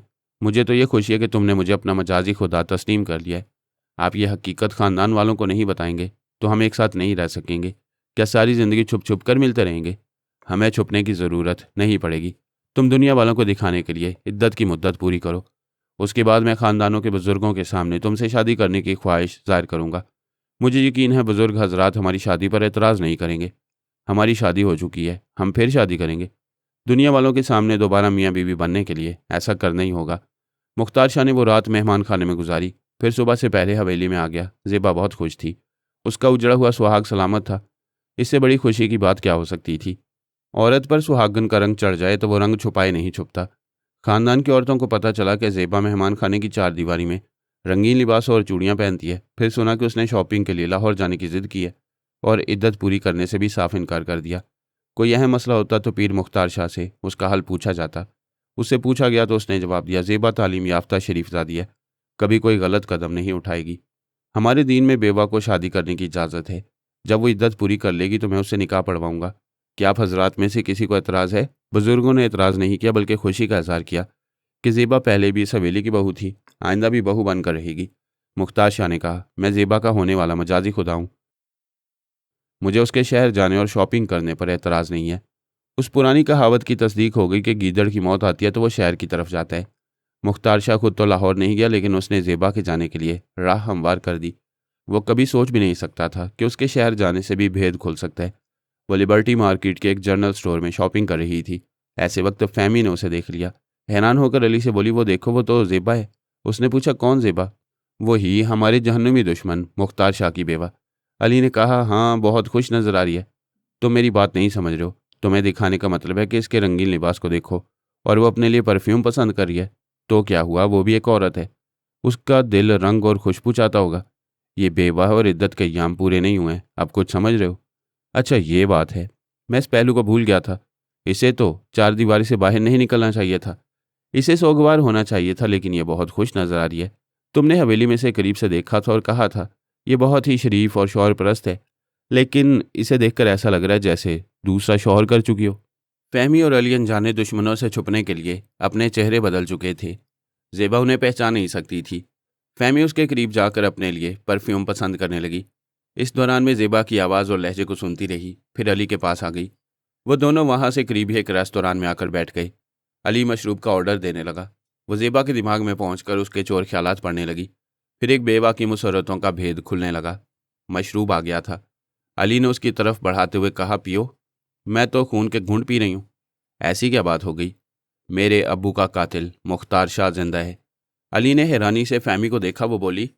ज़ेबा खुश नजर आ रही थी, रंगीन लिबास पहने हुए थी और खुशबू खरीद रही थी, इसलिए कि वो बेवा नहीं है। रात को छुपकर अपने खामंद मुख्तार शाह से मिलती है। लेकिन मुख्तार शाह को हमारे सामने गोली मारी गई थी। उसने हमारे सामने दम तोड़ा था। वो मुख्तार शाह की शैतानी चाल थी। उसने हमें धोखा देने के लिए सिकंदर सानी को तनवीम अमल के जरिए मुख्तार शाह बना दिया था। उसी के एक आलाकार जवान ने उसे मुख्तार शाह कहकर मुखातिब करते हुए गोली मारी और हम धोखा खा गए। हमें ज़रा भी शुबा नहीं हुआ। हमने यकीन कर लिया कि वो कातिल मुख्तार शाह मारा गया है। अली ने कहा, ठहरो, मैं खुद उसके ख्यालात पढ़ रहा हूँ, तुम इसे पियो। वो ठंडी बोतल पीने लगी। उसे मुख्तार शाह की मक्कारी पर गुस्सा आ रहा था। बाबा साहब के दायरे में उसने जो कुछ सीखा था, उसका पहला अहम सबक ये था कि गुस्सा हराम है। जो गुस्से को कुचलने में कामयाब हो जाता है, वो लड़ने से पहले आधी जंग जीत लेता है। ज़ेबा के ख्यालात पढ़ने से इतना ही मालूम हुआ जितना उसे मुख्तार शाह ने बताया था। उसने ज़ेबा को तीनों लॉर्ड्स और अंडरग्राउंड माफिया के बारे में कुछ नहीं बताया, इसलिए फहमी और अली को उस वक्त भी मुकम्मल मालूमात हासिल नहीं हुई। फहमी ने कहा, मुख्तार शाह बहुत मक्कार साबित हो रहा है। थोड़ी देर पहले मुझे बहुत गुस्सा आ रहा था, अब नहीं आ रहा। मैं पुरसकून हूँ। अली ने कहा, पिछली बार हम पर कातिलाना हमला हुआ था। हम हैरान हो रहे थे कि हमारे नए दुश्मन कहाँ से पैदा हो गए हैं। अब मालूम हुआ कि दुश्मन नया नहीं पुराना है। वैसे उसकी चालबाजी की दाद देनी चाहिए, खूब चाल चली है। मैं अभी जवाबी चाल चलना चाहती हूँ, तुम क्या कहते हो? मैंने ज़ेबा के चोर ख्यालात पढ़े हैं। वो रात को छुपकर बीवी के पास आता है और शराब पीता है। तुम ज़रा सब्र करो, उसे शराब पीने दो, हमें उसके दिमाग में जगह मिलेगी। हो सकता है उसके चोर ख्यालात के ज़रिए मज़ीद मालूमात हासिल हों। फहमी ने कहा, ठीक है मुख्तार शाह, आज एक दिन जी ले, लेकिन आज रात की सुबह नहीं कर सकेगा। उसी दिन दोनों लॉर्ड्स को मुख्तार शाह का ख्याल आया। एक ने दूसरे से पूछा, क्या तुम मुख्तार शाह के दिमाग में जाते हो? लॉर्ड टू ने कहा, तुम्हें पता है मैं कितना मसरूफ़ रहा हूँ। क्या तुम उसके पास गए थे? मसरूफ़ तो मैं भी रहा हूँ और अब भी हूँ। इसका मतलब है हम दोनों उसकी तरफ से गाफिल रहे हैं। मुख्तार शाह बाज़-औक़ात बड़ी हमाकतें करता है, हमें उसे नज़रअंदाज नहीं करना चाहिए। दरअसल मुझे ये इत्मीनान था कि वो लॉर्ड थ्री के तनवीमी अमल के ज़ेर असर है। तनवीमी अमल की मुद्दत अभी ख़त्म नहीं हुई होगी। यकीनन मेरे शऊर में भी यही इत्मीनान है कि वह तनवीमी अमल के ज़ेर असर है और कोई नुकसान पहुंचाने वाली हमाकत नहीं करेगा। फिर भी हमें उसकी खैरियत मालूम करना चाहिए। तुम उसकी खैरियत मालूम करो। हमारा माल ग्वादर के रास्ते मिडल ईस्ट जा रहा है। मैं ख्याल ख्वानी के ज़रिए उसकी निगरानी नहीं करूँगा तो करोड़ों डॉलर का नुकसान उठाना पड़ेगा। और मेरा डिस्पैच किया हुआ माल अफ़गानिस्तान के रास्ते जा रहा है। मुझे भी ख्याल ख्वानी के ज़रिए उस माल को ले जाने वालों की निगरानी करनी होगी। पार्टनर, 10-12 घंटे की बात है। माल को सही जगह पहुंचाते ही हमें फुर्सत मिलेगी, फिर हम मुख्तार शाह के पास जाएंगे। हाँ, कोई ऐसी तशवीश की बात नहीं है। मुख्तार शाह कोई बच्चा नहीं है। वह अपने तहफ़्फ़ुज़ और सलामती की खातिर हमाकत से गुरेज करेगा। मुख्तार शाह और दोनों लॉर्ड्स के मुकद्दर में खराबी थी, इसीलिए वह अपने मामलात में बुरी तरह मसरूफ़ होकर मुख्तार शाह के मामले को टाल रहे थे। फ़हमी और अली रात को 9 बजे ज़ेबा के दिमाग में पहुंचे। मुख्तार शाह मामूल के मुताबिक राजदारी से मेहमान खाने में पहुंचा हुआ था। शराब और शबाब के साथ मुरगन खानों का दस्तरख्वान बिछा हुआ था। वो ज़ेबा से कह रहा था, अगर बीवी समझदार हो तो शौहर किसी दूसरी औरत को साकी नहीं बनाता, किसी दूसरी औरत के साथ अय्याशी नहीं करता, अपनी बीवी के साथ गुजारा करता है। ज़ेबा को शराब पसंद नहीं थी, लेकिन वह शौहर को खुश रखने की खातिर उसे अपने हाथों से जाम बना कर देती थी। उसने पहला जाम बना कर दिया। वो बोला, महबूबा बीवी बन जाए तो फिर उसमें पहले जैसी कशिश नहीं रहती। लेकिन तुम्हारे हुस्न जमाल की क्या बात है, तुम पहली रात की तरह आज भी वैसी ही पुरकशिश हो। वो खुश होकर बोली, आप हमेशा मेरे ही हुस्न के कसीदे पढ़ते रहते हैं। दरअसल आप अच्छे हैं, इसलिए मैं अच्छी लगती हूँ। उसने दूसरा जाम बना कर दिया। वो एक एक घोंट लेते हुए बोला, हमें मुल्क से बाहर तफरीक ले जाना चाहिए। हम पेरिस और लंदन में अपने दिन रात गुजारेंगे। क्या तुम मेरे साथ चलोगी? मुल्क से बाहर जाना बेहतर होगा। जब इद्दत के अय्याम पूरे हो जाएंगे तो हम वापस आकर यहाँ निकाह पढ़वा लेंगे। उस वक्त तक हमें मुल्क से बाहर साथ रहने की आज़ादी मिलती रहेगी। उसने दूसरा जाम खाली करते हुए कहा, हमारे ताल्लुकात भी अजीब हैं। हम दुनिया से छुप कर मिल रहे हैं, जैसे गुनाह कर रहे हो। हम ये साबित नहीं कर सकते कि हम मियाँ बीवी हैं। तीसरे पैक के साथ कुछ नशा होने लगा। फहमी और अली ने अंदाज़ा लगाया कि अब उसका दिमाग पराई सोच की लहरों को महसूस नहीं कर सकेगा। उन्होंने उस तीसरे पैक के ख़त्म होने का इंतज़ार किया, फिर उसके दिमाग में पहुँच गए। वो अपने अंदर उन्हें महसूस ना कर सका। उसे खबर न हुई कि इन लम्हात में उसके चोर ख्यालात पढ़े जा रहे हैं। फहमी और अली को पहली बार पाकिस्तान में अंडरग्राउंड माफिया का इल्म हुआ। पता चला कि उसके 3 सरगनाएं, जो लॉर्ड 1, लॉर्ड 2 और लॉर्ड 3 कहलाती हैं, और मुख्तार शाह उनका एक बहुत अहम आलाकार बनकर रहते हैं। इन लॉर्ड्स का हेड ऑफिस इस्लामाबाद में है। उनकी रिहाइश गाहें भी वहीं थी। सूबे सरहद के एक पहाड़ी इलाके में उनके ज़ेरे ज़मीन कई गोदाम थे। आज़ाद इलाकों की फैक्ट्रियों से हेरोइन तैयार होकर आती थी, फिर उन गोदामों में उन्हें छुपा कर रखा जाता था। वो दोनों अंडरग्राउंड माफिया के सिलसिले में तफसीली मालूमात हासिल करते रहे। फिर अली ने कहा, तुम मुख्तार शाह को आज ही रात जहन्नुम में पहुंचा देना चाहती हो। मेरा मशवरा, इसे ज़रा ढील दे दो। अगर इसे हलाक किया जाएगा तो वो लॉर्ड्स समझ लेंगे कि हमने इसको हलाक करने से पहले इसके चोर ख्यालात के ज़रिए उन लॉर्ड्स के बारे में बहुत कुछ मालूम किया है। फहमी ने कायल होकर कहा, हाँ, वो लॉर्ड्स मोहतात हो जाएंगे, फिर हमारी गिरफ्त में नहीं आएंगे। मुख्तार शाह के खास आदमी इलेक्शन में कामयाब होकर सूबाई और कौमी असम्बलियों में जाते थे।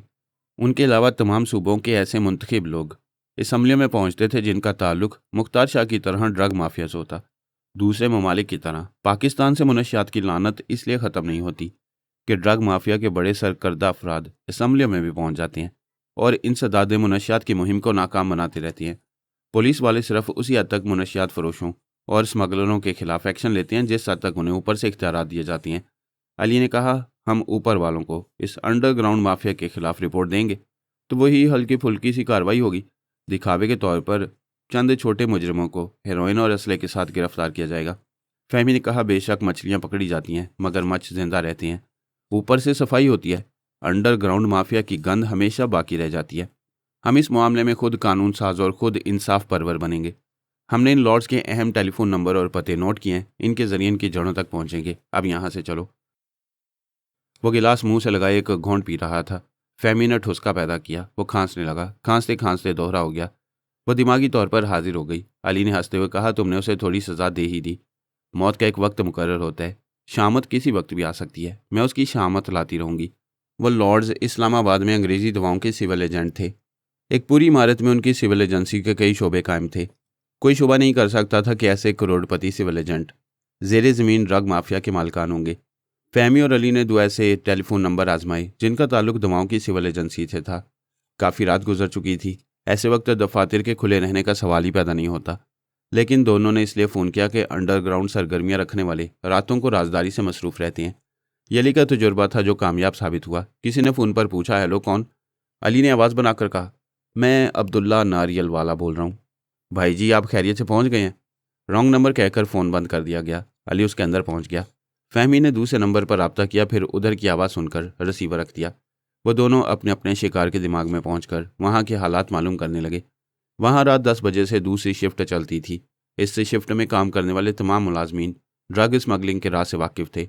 सीक्रेट कोड वर्ड्स के जरिए फ़ोन और फैक्स वगैरह से बैरूनी ममालिक के ऑर्डर वसूल करते और इस सिलसिले से ताल्लुक़ रखने वाली पार्टी से डीलिंग करते थे। पता चला सरहदी इलाके के गोदामों में कई अरब रुपए की हेरोइन ज़खीरा की गई है। सिविल एजेंसी के दफातर से इन गोदामों का रब्ता रहता था। फहमी और अली ने इस दफ्तर के 2 अफराद के दिमागों पर कब्जा जमाया। उनके जरिए मुख्तलिफ गोदामों से रब्ता कराया। तमाम गोदामों के इंचार्ज अफसरान की आवाज़ें सुनकर उनके अंदर पहुंचे। वहाँ असलहे और बारूद का भी ज़खीरा था। वो इंचार्ज अपने अपने गोदाम के अंदर जाकर बड़ी राजदारी से टाइम बॉम्ब जगह जगह नस्ब करने लगे। अपने मातियतों को खबर नहीं होने दी। खुद उन्हें खबर नहीं थी कि वो क्या कर रहे हैं। जब अपना काम करके गोदाम से दूर चले आए तो फहमी और अली ने उनके दिमागों को आज़ाद छोड़ दिया। वो सब अपनी गायब दिमागी पर हैरान होने लगे। ऐसे ही वक्त गोदामों में बॉम्ब के धमाके शुरू हो गए। वो गोदाम छोटी छोटी पहाड़ियों के गारों में बनाए गए थे। इतने ज़्यादा बॉम्ब नस्ब किए गए थे कि पहाड़ियों के पत्थर और चट्टानें रेजा रेजा होकर फिजा में दूर तक उड़कर जा रही थी। वह तमाम इंचार्ज गोदामों से दूर आने के बावजूद जिंदा न बच सके। दर्जनों मातियत भी मारे गए। ये खबर सिविल एजेंसी के दफ्तर में पहुंची। दफ्तर से दोनों लॉर्ड्स तक ये खबर पहुंचाई गई। वो बिस्तर से हड़बड़ा कर उठ बैठे। फहमी और अली ख्याल ख्वानी के जरिए उन मातियतों के दिमागों में थे जो उन लॉर्ड से रब्ता कर रहे थे। इस तरह पहली बार फहमी और अली को मालूम हुआ कि तीसरा लॉर्ड वही था जो फहमी की कोठी में मारा गया था। अब 2 लॉर्ड्स रह गए थे। उन दोनों लॉर्ड्स की नींद उड़ गई। वो इतना ज़बरदस्त नुकसान उठाने के बारे में कभी सोच भी नहीं सकते थे।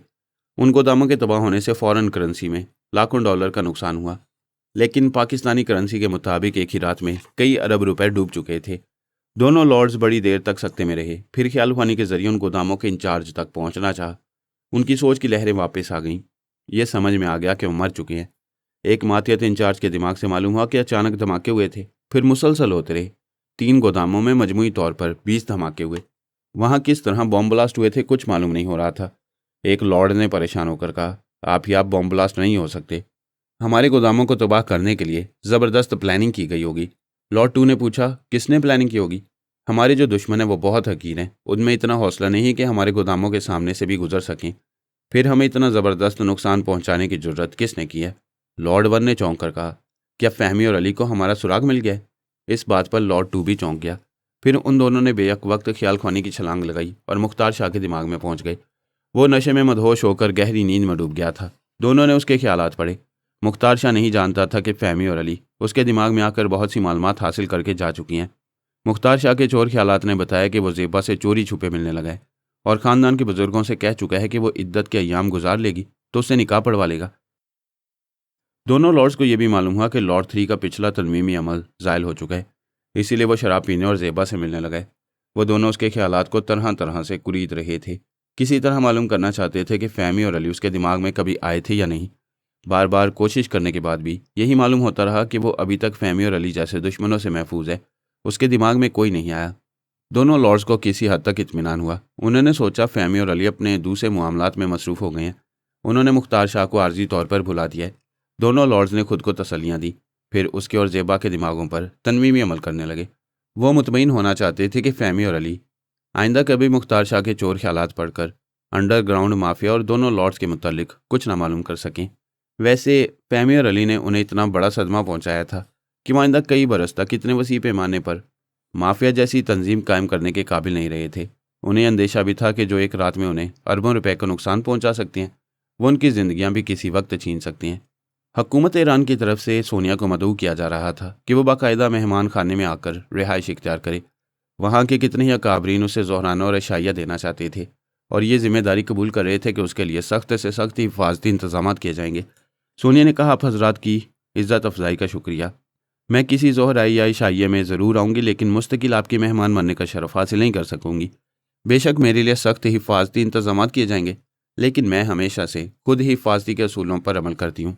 मैं आप जैसे मुखलिस दोस्तों में हूँ, लेकिन दुश्मनों के हिसार में भी हूँ। आप मुझे मेरे तरीक़ेकार के मुताबिक इस मुल्क में रहने दें।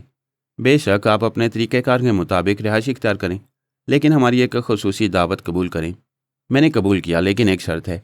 कम से कम 24 घंटे तक इस बात का चर्चा किया जाए कि मैं फ़लाँ दिन और फ़लाँ वक्त एक खसूसी दावत कबूल कर चुकी हूँ और फ़लाँ जगह उस तकरीब में शरीक होने आऊँगी, और ये कि मेरे लिए सख्त हिफाजती इंतजाम किए जा रहे हैं। क्या आप चाहती हैं कि दुश्मनों को खबर हो और वह आप पर हमले करने की तैयारियां शुरू कर दें? मैं यही चाहती हूँ। ठीक है, सैटेलाइट के ज़रिए भी आपकी खसूसी दावत का चर्चा किया जाएगा।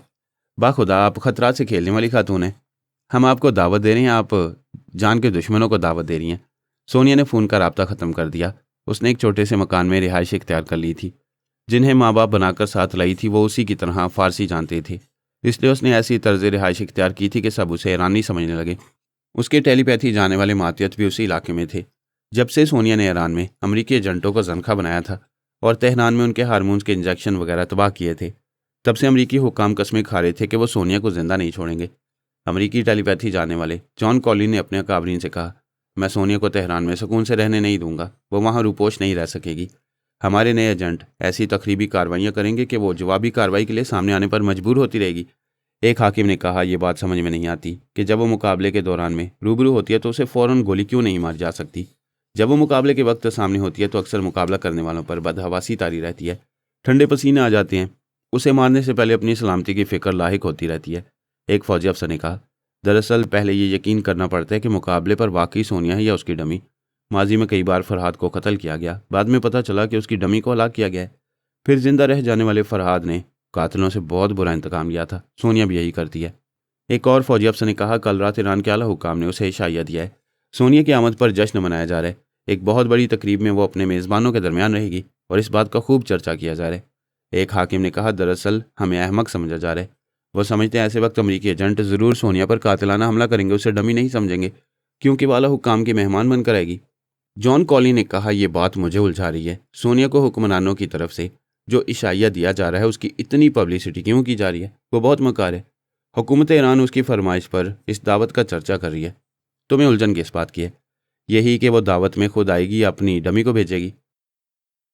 अगर हमारे एजेंट यह सोचकर हमला ना करें कि वो डमी है तो बाद में अफसोस होगा कि वो असली थी और एक सुनहरी मौका हाथ से निकल चुका है।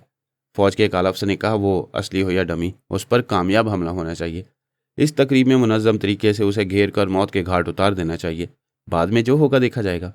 जॉन कॉली ने कहा, बाद में क्यों सोचा और देखा जाए, अभी समझ लिया जाए। अगर हमने डमी को कत्ल किया तो असली हमारे पीछे पड़ जाएगी। हम ईरान में उसके खिलाफ जो करेंगे वही वो अमेरिका में हमारे खिलाफ करेगी। एक फौजी अफसर ने ताना दिया, फिर तो हमें खौफजदा रहना चाहिए। हम डमी को हलाक करें या असली को, दोनों सूरतों में हमारे खिलाफ इंतकामी कार्रवाई ज़रूर होगी। वो हमारी दादी अम्मा है, हमारी पिटाई करेगी। हमें ईरान जाकर शरारत नहीं करना चाहिए। हमें घर में बैठकर स्कूल का सबक याद करना चाहिए। जॉन कॉलिन ने कहा, आप मेरे सीनियर हैं, इसका मतलब ये नहीं कि मुझे ताने दें। बच्चों की तरह डरने वाले को तान नहीं मिलते हैं। मैं बच्चों की तरह डरता नहीं हूँ और आपकी तरह डींगे नहीं मारता हूँ। सोनिया जब मोंकी मास्टरों को हमारे सरों पर मुसल्लत कर रही थी तब आपने उसका क्या बिगाड़ लिया? सरबरा कॉन्फ्रेंस में अमरीकी सरबरा को जनखा बना दिया गया, तब आपने अपनी कौम को क्या शर्मिंदगी से बचाया? तेहरान में हमारे जेंट्स की जिन्स तब्दील की गई, कैसे वक्त आप अपने घर में स्कूल का सबक याद कर रहे थे? कई अकाबरीन जॉन कॉलिन को समझाने लगे कि वो गुस्से में बात न करे। जॉन कॉलिन ने कहा, मैं मोहतात रहकर आप हजरात के मशवरों के मुताबिक सोनिया को हलाक करने के सिलसिले में कोई कदम उठाना चाहता हूँ और ये नालायक सीनियर कह रहा है कि मैं डरपोक हूँ। वो सीनियर अफसर गुस्से से उछल कर खड़ा हो गया और कहने लगा, ये मुझसे जूनियर और मुझे नालायक कह रहा है। एक सीनियर की तौहीन कर रहा है और आप तमाम सीनियर मेरी तौहीन बर्दाश्त कर रहे हैं। एक आला अफसर ने कहा, आपने मिस्टर कॉलिन को सोचे समझे बगैर ताने दिए। सीनियर का फ़र्ज़ है कि वो अपने जूनियर से सोच समझ कर गुफ्तगू करे। प्लीज़ आप लोग आपस के इख्तलाफात ख़त्म करें और काम की बातें करें। वो काम की बातें करने लगे। सोनिया उनके गले की हड्डी की तरह फंसी हुई थी। ना उसे उगल सकते थे ना निगल सकते थे। उस हड्डी ने उन्हें उलझा दिया था। तेहरान में एक मशहूर बाजार है। ज़रूरत की हर चीज़ वहाँ से खरीदी जाती है। बाजार बहुत बड़ा है, शायद इसलिए उसे बाजार बुजुर्ग कहा जाता है। वहाँ से चंद अजनबी जवान फायरिंग करते हुए गुजरने लगे। उन जवानों ने ढाटे बांधे हुए थे, इसलिए वो नाकाबिले शनाख्त थे। सोनिया के 3 टेलीपैथी जानने वाले वहाँ कुछ खरीदारी कर रहे थे। फायरिंग के बाद भगदड़ शुरू हो गई थी। मर्द, औरतें और बच्चे इधर उधर भाग रहे थे। सोनिया के तीनों जांबाज 3 मुख्तलिफ दुकानों में थे। उन्होंने रिवॉल्वर निकालिए उन दहशत गर्दों का निशाना लिया जो फायरिंग करते आ रहे थे। उनकी गाड़ी तेज़ रफ्तारी से गुजर रही थी। 2 जांबाजों ने 2 दहशत गर्दों को गोली मारी। वो जख्मी होकर गाड़ी से बाहर आकर गिरे। तीनों जांबाज दौड़ते हुए उनके पास आए। उनसे पूछा, बताओ कौन हो? तिब्बी इमदाद चाहते हो तो फ़ौरन बताओ। वो जख्मों की तकलीफ से कराहते हुए बताने लगे कि वो बेरोज़गार जवान है। एक शख्स ने नोटों की बड़ी बड़ी गड्डियाँ उन्हें दी थी और कहा था, बाजार के एक सिरे से दूसरे सिरे तक फायरिंग करते हुए गुजर जाओ। अगर उन्होंने ऐसा किया तो आइंदा भी दहशत गर्दी के एवज़ भारी मुआवजा दिया जाएगा। जिस शख्स ने बड़ी रकमें दी थी उसका पता उन जख्मी जवानों के दिमाग से मालूम हुआ। वो एक ताजिर कासिम आफंदी था। उसके बारे में कुछ मालूमात हासिल हुई। उन दोनों जख्मियों को पुलिस वाले ले गए। वह तीनों जांबाज कासिम आफंदी तक पहुंचने की कोशिश करने लगे। उन्होंने फ़ोन के ज़रिए उसके पर्सनल सेक्रेटरी की आवाज़ सुनी। उसके दिमाग में पहुंचे, फिर उसके ज़रिए कासिम आफंदी को देखा। जब यकीन हुआ कि वो योगा का माहिर नहीं है तो उसके चोर ख्यालात पड़ने लगे। कासिम आफंदी एक ईमानदार और दयानतदार ताजिर था। 5 वक्त का नमाजी, गरीबों और मोहताजों की मदद करता। कोई बेरोज़गार जवान उसके पास आता तो वो उसे किसी न किसी काम से लगा देता। उसे अपने मुल्क और कौम से बहुत मोहब्बत थी। उससे कभी तवक्को नहीं की जा सकती थी कि वह दहशत गर्दों की पुश्त पनाही करेगा। हकीकत यह थी कि जॉन कॉलिन ने उस ईरानी ताजिर कासिम आफंदी पर तनवीमी अमल किया और उसके दिमाग में ये बात नक्श की थी कि जब भी जॉन कॉलिन उसके दिमाग में आएगा तो कासिम आफंदी अपनी मौजूदा ईमानदाराना शख्सियत को भूल जाएगा। जॉन कॉलिन जो हुक्म देगा वही वो करता रहेगा। पिछली बार जॉन कॉलिन ने उसके दिमाग में आकर हुक्म दिया था कि उसके पास चंद बेरोज़गार जवान आएंगे। वो उन्हें हुक्म देगा कि वो किसी पब्लिक प्लेस में फायरिंग करें और दहशत फैलाएं। इसके एवज़ वो उन्हें बड़ी बड़ी रकमें देगा। उस ईमानदार ताजिर ने मजबूर होकर ऐसा किया। जब जॉन कॉलिन उसके दिमाग से चला गया तो उस बेचारे को पता ही ना चला कि उसने गायब दिमाग रहकर कानून के खिलाफ काम किया है। उन जाबाजों ने सोनिया को तमाम रिपोर्ट पेश की। सोनिया ने आला हुक्काम से रब्ता किया। बाजार बुजुर्ग, दहशत गर्दों और कासिम आफंदी के बारे में उन्हें तफसीलात बताई। फिर कहा, पुलिस अफसरान को हदायत दें कि कासिम आफंदी के खिलाफ केस बनता हो तो उससे नरमी का सलूक किया जाए, उसे कुछ रोज़ हवालात में रखा जाए। इतने दिनों में कासिम आफंदी की बेगुनाही साबित कर दी जाएगी। एक हाकिम ने कहा, यह दुश्मनों की कमजरफी है कि उन्होंने कासिम आफंदी जैसे मुहिब वतन को आलाकार बनाया है और उस बेचारे को तखरीबकारी और दहशत गर्दी के सिलसिले में इस्तेमाल किया है। वो अमरीकी, ईरानी अवाम और दुनिया वालों को ये दिखाना चाहती हैं कि कासिम आफंदी जैसे ईमान वाले और मुहिब वतन अब ईरान के नए तशख्खुस से बेजार हो गए हैं। सोनिया ने कहा, उनके इस चाल का मुंह तोड़ जवाब दिया जाएगा। पारस अमेरिका पहुंचने वाला है। जॉन कॉलिन की यह चाल समझ में आ गई थी कि वह ईरान की मोअज़्ज़ज़ हस्तियों को आलाकार बना रहे, जो मुहिब्बान वतन है। उन्हें उनकी मर्जी के खिलाफ और वतन के खिलाफ इस्तेमाल कर रहे।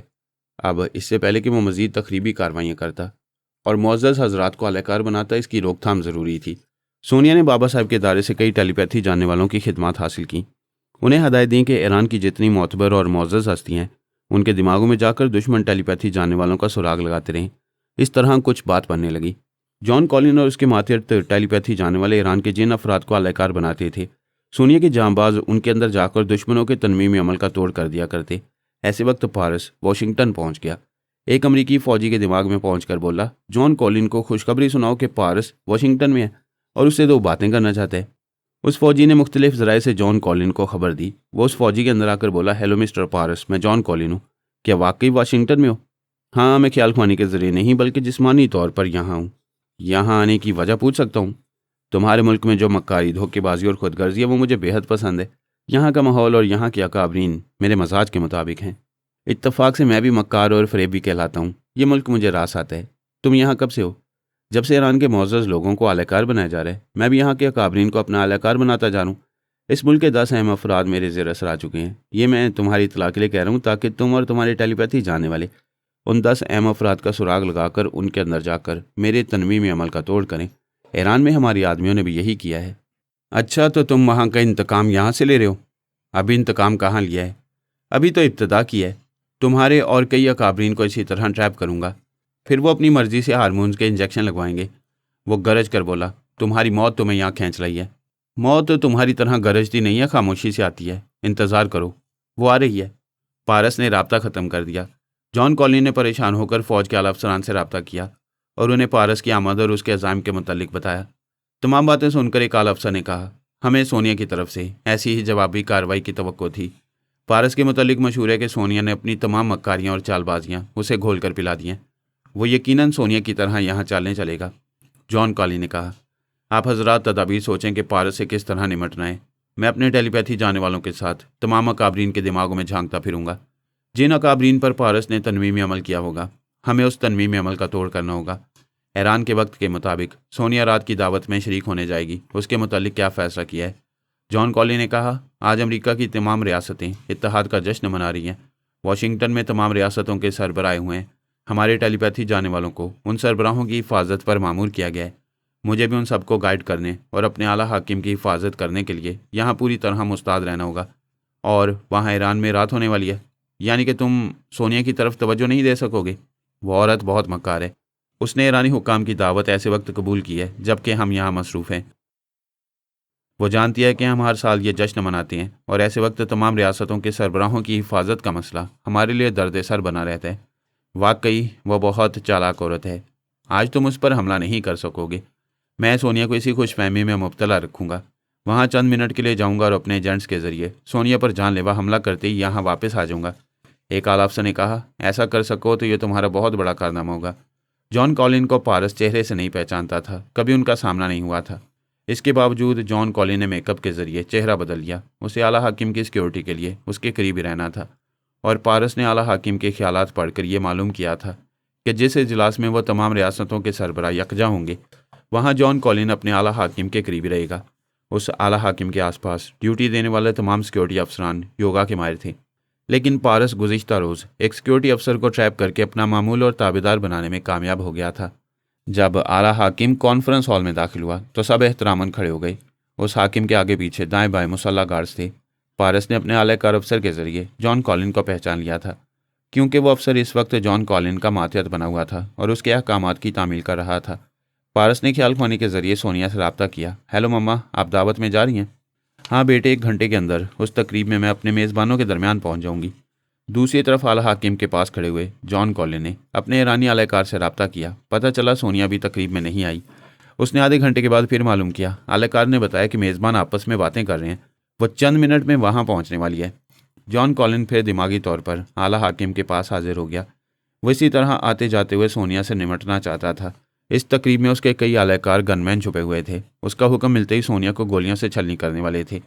ऐसे वक्त पारस ने ख्याल ख्वानी के ज़रिए जॉन कॉलिन के दिमाग पर दस्तक दी। उसने सांस रोक ली, चौंक कर खला में तकने लगा, सोचने लगा कौन उसके दिमाग में आना चाहता है।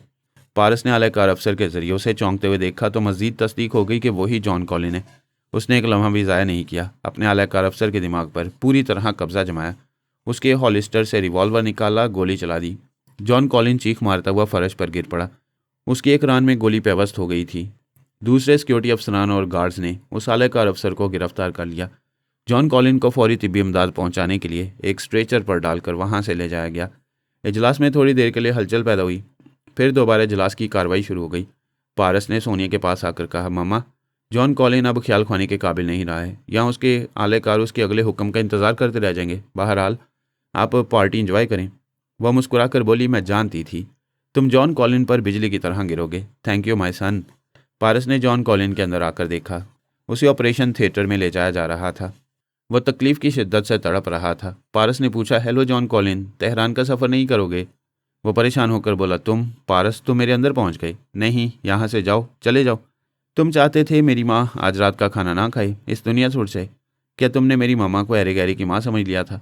अगर तुम ख्याल ख्वानी कर सकते हो तो देखो मेरी मामा कितनी आज़ादी और इत्मीनान से खाना खा रही हैं। वह चीख कर बोला, मुझे गोली मार दो, मैं ज़िंदा नहीं रहना चाहता, मुझे मार डालो। तुम जिंदा रहोगे, अपने अकाबरीन और अपने टेलीपैथी जानने वाले मातेतों के लिए इबरतनाक सबक बनकर जियोगे। पारस उसके दिमाग से चलाया। पोरस कौन था, उसका मिजाज और मकासद क्या थे, ये रफ्ता रफ्ता ही मालूम हो सकता था। अभी तो वह बड़े अच्छे और मस्बत अंदाज में काम कर रहा था और ऐसा इंसाफ पसंद था कि जिन गोलियों और कैप्सूलों से दूसरों को महरूम कर रहा था उनसे खुद महरूम हो रहा था। देवी शितारा कभी ये मंजूर नहीं कर सकती थी। उसने सोचा, जब तमाम मुखालफिन इन गोलियों से महरूम हो जाएंगे तो वह गोलियां सिर्फ उसके पास रहेंगी, फिर वो नादीदा रहकर तमाम मुखालफिन पर गालिब आती रहेगी। इस मकसद के लिए उसने पोरस को दोस्त बनाकर उसे धोखा दिया। फ़रेब दही तो उसकी गुट्ठी में पड़ी हुई थी। पोरस ने समझाया था कि वो इंसाफ का तकाजा पूरा करेंगे, उनके पास एक भी गोली और कैप्सूल नहीं रहेगा, लेकिन उसने पोरस को धोखा दिया। उसकी लाइल्मी में मेजर टी हंटर को गोलियों और कैप्सूलों के चंद पैकेट्स चुराकर पेरिस से दूर ले जाकर छुपा दिया। देवी के लालच की कोई इंतहा नहीं थी। उसने अमेरिका और इसराइल में भी यही किया। उसने ये सब कुछ होटल के एक कमरे में बैठकर ख्याल ख्वानी के जरिए किया था, लेकिन उसका ये फ़रेब छुप ना सका। पोरस को उसकी चालबाजी का पता चल गया। उसने अमेरिका और इसराइल में गोलियों और कैप्सूलों के तमाम ज़ख़ीरों को ज़ाया करने के बाद देवी के छुपाए हुए तमाम ज़ख़ीरों को भी ज़ाया कर दिया। पोरस को उन चंद पैकेट्स का सुराग नहीं मिला जिन्हें देवी ने पेरिस से दूर एक इलाके में छुपाया था। उसने सोचा अगर वो देवी को फ्रॉड का इल्ज़ाम देगा तो वो गोली निगल कर नादीदा हो जाएगी, फिर उसके हाथ नहीं आ सकेगी।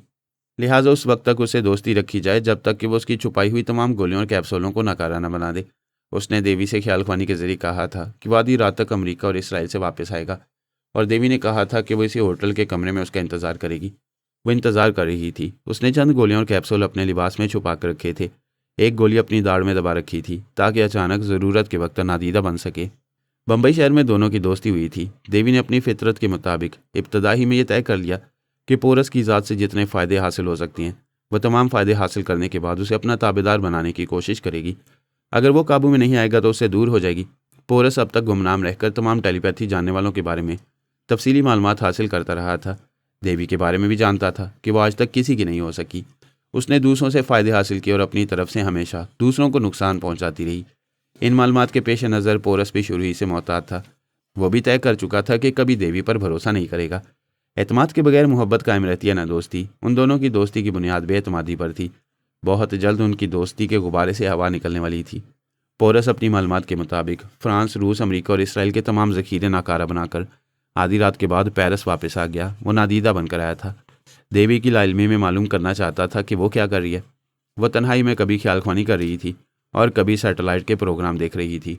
पोरस ने उसके कमरे में आकर देखा। ये समझ में आने वाली बात थी कि उसने गोलियों और कैप्सूलों का ज़ख़ीरा कहीं छुपाया है, तो उनमें से चंद गोलियां और कैप्सूल फौरी इस्तेमाल के लिए रखे होंगे, और इस वक्त वो चीज़ें अपने लिबास में छुपाई होंगी और दाढ़ में भी एक गोली दबा कर रखी होगी।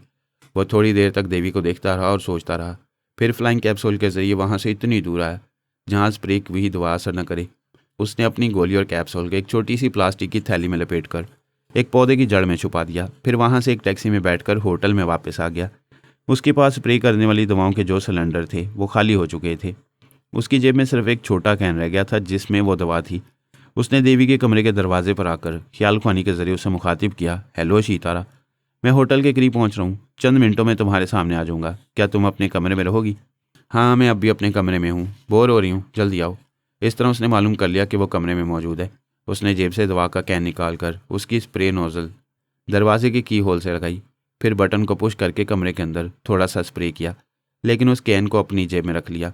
उस दवा की कोई महक नहीं थी, इसलिए देवी को किसी तरह की महक महसूस नहीं हुई। उसने घड़ी देखी। पोरस ने चंद मिनटों में आने की बात कही थी। वो चंद मिनट गुजर रहे थे। आखिर दरवाजे पर दस्तक सुनाई दी।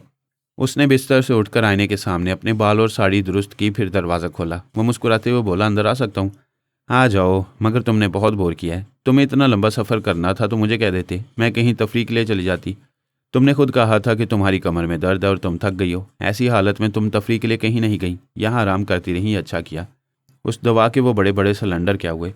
मैंने फ्रांस, रूस, अमेरिका और इसराइल तक इतनी ज़्यादा मिकदार में दवा स्प्रे की है कि अब उसका एक कतरा भी बाकी नहीं रहा। मैंने वो सिलेंडर फेंक दिए। उसने मुतमईन होकर पूछा, वो दवा बिल्कुल नहीं रही? नहीं, मेरे अंदाजे से ज़्यादा खर्च हो चुकी है। हिंदुस्तान में वापस जाऊंगा तो उस माहिर तजुर्बाकार डॉक्टर से और दवा तैयार कराऊंगा।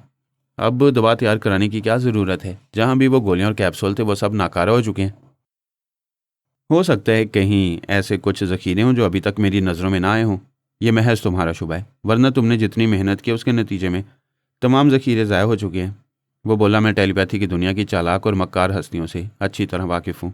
उन्होंने अपने ज़ख़ीरों को एक जगह नहीं कई जगह छुपाया होगा। उनकी चालबाजियों को समझने में कुछ वक्त लगेगा। क्या तुम वो दवा तैयार कराने के लिए जल्द ही इंडिया जाओगे? हाँ, मैंने अपनी आखिरी गोली और कैप्सूल भी नाकारा बना दिया। ऐसे में किसी के पास नादीदा बनाने वाली गोली होगी तो वो मुझसे इंतकाम लेने के लिए मेरे पीछे पड़ जाएगा। मैं उससे छुप नहीं सकूंगा और वो नादीदा बनकर मुझे ज़ख्मी कर सकते हैं। मुझ पर तनवीमी अमल करके मुझे अपना ताबेदार बना सकते हैं। वो बोली, वाकई टेलीपैथी की दुनिया के तमाम लोग तुम्हारे दुश्मन बन गए हैं। वो तुम्हें ज़िंदा नहीं छोड़ेंगे। क्या तुमने वाकई अपनी आखिरी गोली भी ज़ाया कर दी है? मुझे यकीन नहीं आ रहा है कि तुम इतनी बड़ी हमाकत करोगे। इसमें हमाकत की क्या बात है? मैंने दानिशमंदी की है, फिर मेरे पास स्प्रे करने वाली दवा होगी तो कोई नादीदा बनकर मेरे सामने नहीं आ सकेगा। दवा के असर से नजर आने लगेगा। मगर वो दवा कहाँ है? वो तो ख़त्म हो चुकी है। हम कल सुबह की पहली फ्लाइट से इंडिया जाएंगे। वो डॉक्टर चंद घंटों में दवा तैयार करके दे देगा। दवा कल तैयार होगी और तुम्हारे पास एक गोली भी नहीं है, और तुम इसे अपनी हमाकत तस्लीम नहीं कर रहे हो। ये बात तुम्हारे सिवा कोई नहीं जानता कि मैं निहत्था हूँ, और किसी को मालूम नहीं है कि मैं कहाँ हूँ। फिर खतरा क्या है? खतरा है, मगर मैं तुम्हारी हिफाजत करूँगी। शर्त यह है कि तुम मेरे अहकामात की तामील करते रहो। अहकामात? तुम दोस्त होकर मुझे हुक्म दोगी? मैं गलतियाँ करने और हमाकत करने वालों से दोस्ती नहीं करती, उनकी खोपड़ी में घुसकर उन पर हुकूमत करती हूँ। सीतारा, तुम ये क्या कह रही हो? Shut up. मेरा नाम बेतकल्लुफ़ी से न लो, मुझे देवी कहो। वसते हुए बोला, तुम तो ऐसा रोब और दबदबा दिखा रही हो जैसे तुम्हारे पास नादीदा बनाने वाली गोली हो, और तुम नादीदा बनकर मेरे लिए मसला बन जाओगी। उसने मुंह खोलकर जुबान निकाल कर दिखाई। उसकी जुबान पर एक गोली रखी हुई थी। उसने जुबान अंदर करते हुए कहा, अफसोस, तुम मेरे पास छुपी हुई गोलियों को ज़ाया नहीं कर सके। ये देखो, मैं नादीदा हो रही हूँ। फिर अचानक नमूदार होकर तुम्हें ज़ख्मी करूंगी और तनवीम अमल के जरिए तुम्हें अपना ताबेदार बनाऊंगी। पोरस ने गौर से उसके हलक को देखा। उसने गोली निकाल ली थी और फातिहाना अंदाज में मुस्कुरा रही थी। पोरस ने हैरानी और परेशानी जाहिर की। इधर उधर देखते हुए बोला, तुम तो वाकई नादीदा हो गई हो। यह तुमने अच्छा नहीं किया, मेरे एतमाद को धोखा दिया। वो कहका लगाकर बिस्तर से उतरकर फर्श पर आई। फिर बोली, मैं तुम्हारे दाएं बाएं आगे पीछे अचानक नमूदार होकर तुम्हें चाकू से जख्मी करूंगी। पहले अपनी हमाकत के नतीजे में मेरे नादीदा होने का तमाशा देखो। वो बोलती हुई आईने के सामने से गुजरने लगी, फिर एकदम से घबराकर ठिठक गई। वो आईने में नजर आ रही थी। अगर वाकई नादीदा होती तो आईने में अक्स नजर ना आता। जो चीज़ ठोस होती है वही आईने में दिखाई देती है। वह सहम कर सकते की हालत में पोरस को तकने लगी। वो कहका लगाकर बोला, कुछ समझ में आया कि मैं कितना बड़ा अहमक हूँ? वह बिगड़े हुए हालात पर काबू पाने के लिए जबरन मुस्कुराकर बोली, तुम अहमक नहीं हो सकते। तुम तो पारस से भी ज़्यादा ज़हीन और चालबाज हो। मैं तो तुमसे मजाक कर रही थी। क्या मैं इतनी नादान हूँ कि नाकारा होने वाली गोली निकलकर तुम्हें नादीदा होने का तमाशा दिखाऊंगी? ऐसी ही कुछ गोलियां तुम्हारे लिबास में छुपी हुई हैं। अगर तुम्हें उनके बेअसर होने का इल्म होता तो उन्हें छुपा कर ना रखती। तुम्हें गोली निकलने से पहले तक यकीन था कि मैंने उन्हें नाकारा नहीं बनाया है। तुम कैसे नाकारा बना सकते हो जबकि स्प्रे करने वाली दवा खत्म हो चुकी है? पोरस ने कहा, तुम ज़्यादा उलझन में ना पड़ो। तुमने अमेरिका और इसराइल में जहाँ जहाँ गोलियां और कैप्सूल छुपाए हैं उन्हें मैं ज़ाया कर चुका हूँ। मेजर टी हंटर के ज़खीरे से जितने पैकेट्स तुमने चुराए हैं उनका सुराग ना लगा सका। बेहतर है मुझे बता दो उन्हें कहाँ छुपाए। पोरस, वो आखिरी ज़खीरा है, उसे मेरे पास महफूज रहने दो। मैं उन गोलियों से महरूम नहीं होना चाहती, प्लीज़। उसने करीब आकर उसकी गर्दन में बाहें डाल दी। अपने हुस्न और शबाब से उसे समझाने लगी। वो बोला, मैं जब चाहूँ तुम्हारे हुस्न और शबाब को हासिल कर सकता हूँ, ऐसी जल्दी भी क्या है? उसने उसे धक्का देकर अलग कर दिया। वो अपनी तौहीन के एहसास से तिलमिला गई, मगर उसका कुछ बिगाड़ नहीं सकती थी। खुद को उससे दूर नहीं कर सकती थी, ना सामने से भाग सकती थी, ना नादीदा होकर फरार हो सकती थी। वसते हुए बोला, मुझसे भूल हो गई। तुम्हारे जैसी हसीन औरत को ठुकराना नहीं चाहिए, उसे पहली फुर्सत में हासिल कर लेना चाहिए। आओ। उसने आगे बढ़कर उसे अपनी आगोश में खींच लिया। देवी को ऐसा लगा जैसे वह आधी शिकंजे में जकड़ी गई हो। उसकी सांसें रुकने लगी। वो बोली, क्या कर रहे हो? छोड़ो। तुम मेरी मामूला बनकर ही बताओगी कि वो आखिरी ज़खीरा कहाँ छुपा है। अब महसूस करो कि मुझे अपने दिमाग में आने से रोक सकोगी। वो उसके दिमाग में पहुंचा। उसने सांस रोकी, लेकिन इस बुरी तरह जकड़ी हुई थी कि फिर सांस लेने पर मजबूर हो गई। पोरस ने उसके अंदर एक जलजला पैदा करते ही उसका मुंह बंद कर दिया। वह तकलीफ की शिद्दत से तड़पने लगी। पोरस ने उसे उठाकर बिस्तर पर डाल दिया। वो बेहद कमज़ोर हो गई थी। कमज़ोरी के बायस अब उसे अपने अंदर महसूस नहीं कर रही थी। पोरस ने टेलीपैथी के जरिए उसे सुला दिया, फिर उस पर अमल करने लगा। पारस के बाद वो दूसरा जवान था जो उसे अपनी मामूला बना रहा था। पारस ने तो उसे बाद में शराफत से छोड़ दिया था। पता नहीं पोरस उससे क्या सलूक करने वाला था। दूसरे दिन वो देर तक एक जिस्म और दो जान होकर सोते रहे। बेदार होने के बाद शीतारा उस पर कुर्बान होती रही। अब उसे देवी नहीं, शीतारा ही कहा जाएगा, क्योंकि देवी मुकद्दस और पारसा होती है। अपने मन मंदिर के देवता के सिवा किसी और को मुंह नहीं लगाती। पोरस के साथ रात गुजारने के बाद उसकी पाकीज़गी बरकरार नहीं रही थी, इसलिए अब वो देवी नहीं रही थी। वो नाश्ते के दौरान बोली, मुझे ऐसा लग रहा है जैसे मैं बदल गई हूँ। मुझे अपनी ज़िंदगी नई नई लग रही है। क्या तुम्हें भी ऐसा लग रहा है? वो बोला, रात गुजर गई, बात गई। काम की बातें करो। अब हम रूस, अमेरिका और इसराइल बारी बारी जाएंगे और तमाम टेलीपैथी जानने वालों के मामलात को समझेंगे कि वो किन मसाइल पर एक दूसरे से लड़ रहे हैं। हम उनकी लड़ाई से फ़ायदा उठाएंगे। वो बोली, तुम अब तक टेलीपैथी की दुनिया में खामोश रहे थे, अब अमली तौर पर बहुत कुछ करना चाहते हो। मैं बहुत कुछ करूँगा, लेकिन मंजर आम पर नहीं आऊँगा। तुम पहले की तरह सामने रहोगी और मैं तुम्हारी पुश्त पर रहूँगा। कभी किसी की नज़र में आऊँगा तो खुद को पारस जाहिर करूँगा। पोरस को ना कोई जानता है और ना जान सकेगा। तुम्हारा तरीक़ेकार सबसे मुख्तलिफ है। ना तुम कभी मंजरियाम पर आओगे और ना कभी तुम्हें कोई नुकसान पहुंचेगा। पहले हम किस मुल्क में जाएंगे? मैं भी इंडिया जाऊंगा, फिर शाम तक स्प्रे करने वाली दवा लेकर वापस आ जाऊंगा। तुम होटल के इसी कमरे में रहोगी, मैं भी तुम्हारे साथ चलूंगी। मैं तुम्हारे बगैर नहीं रहूंगी। ऐसी बेचैनी क्या है? मैं रात से पहले वापस आ जाऊंगा। तुम मुझे दिन में तारे दिखाने वाली थी, मैं तुम्हें रात को सूरज दिखाऊंगा। वो उसे होटल में छोड़कर उस जगह आया जहाँ एक गोली और कैप्सूल को छुपा कर रखा था। पोरस शी तारा को मामूला बनाने के बाद उस आखिरी जखीरे के बारे में मालूम कर चुका था। शी तारा ने उसे जहाँ छुपा दिया था वो वहाँ नहीं गया। अब जाना ज़रूरी नहीं समझा। वहाँ ना जाने में उसकी कोई मसलियत होगी। वो एक गोली और कैप्सूल लेकर इंडिया चला आया। वहाँ स्प्रे करने वाली दवा का स्टॉक था। इस बार उसने छोटे छोटे स्प्रे कैन में दवाएं भर लीं ताकि उन्हें बासानी लिबास में छुपा सके। फिर उसने ख्याल खानी के जरिए शी तारा से कहा, हम अमेरिका जाएंगे। मैं तुम्हारे साथ दुनिया के एक सिरे से दूसरे सिरे तक जाऊंगी, मगर तुम कहाँ हो और कब यहाँ आ रहे हो? मैं पेरिस नहीं आऊँगा, यहाँ से सीधा वाशिंगटन जाऊँगा। तुमसे वहीं मुलाकात होगी। तुम अमेरिका जाने वाली किसी पहली फ़्लाइट में एक सीट हासिल कर लो। क्या तुम मेरे साथ सफ़र नहीं करना चाहते? ऐसी बात नहीं है। दरअसल मेरे पास एक ही गोली और एक ही कैप्सूल है। मैं कैप्सूल के ज़रिए तुमसे पहले वहाँ पहुँच जाऊँगा। दूसरा कैप्सूल होता तो तुम्हें भी ले जाता। उसने राब्ता ख़त्म कर दिया। वो बम्बई में अपने अहम मामलात से निमटकर वाशिंगटन जाना चाहता था, लेकिन फौरी ना जा सका। नागपाड़ा के नए थाना इंचार्ज ने उसे तलब किया और कहा, सुना है तुम इस इलाके के निराले दादा हो। पोरस उसके सामने आकर कुर्सी पर बैठ गया। इंस्पेक्टर गुस्से में कहना चाहता था कि वो हाथ जोड़कर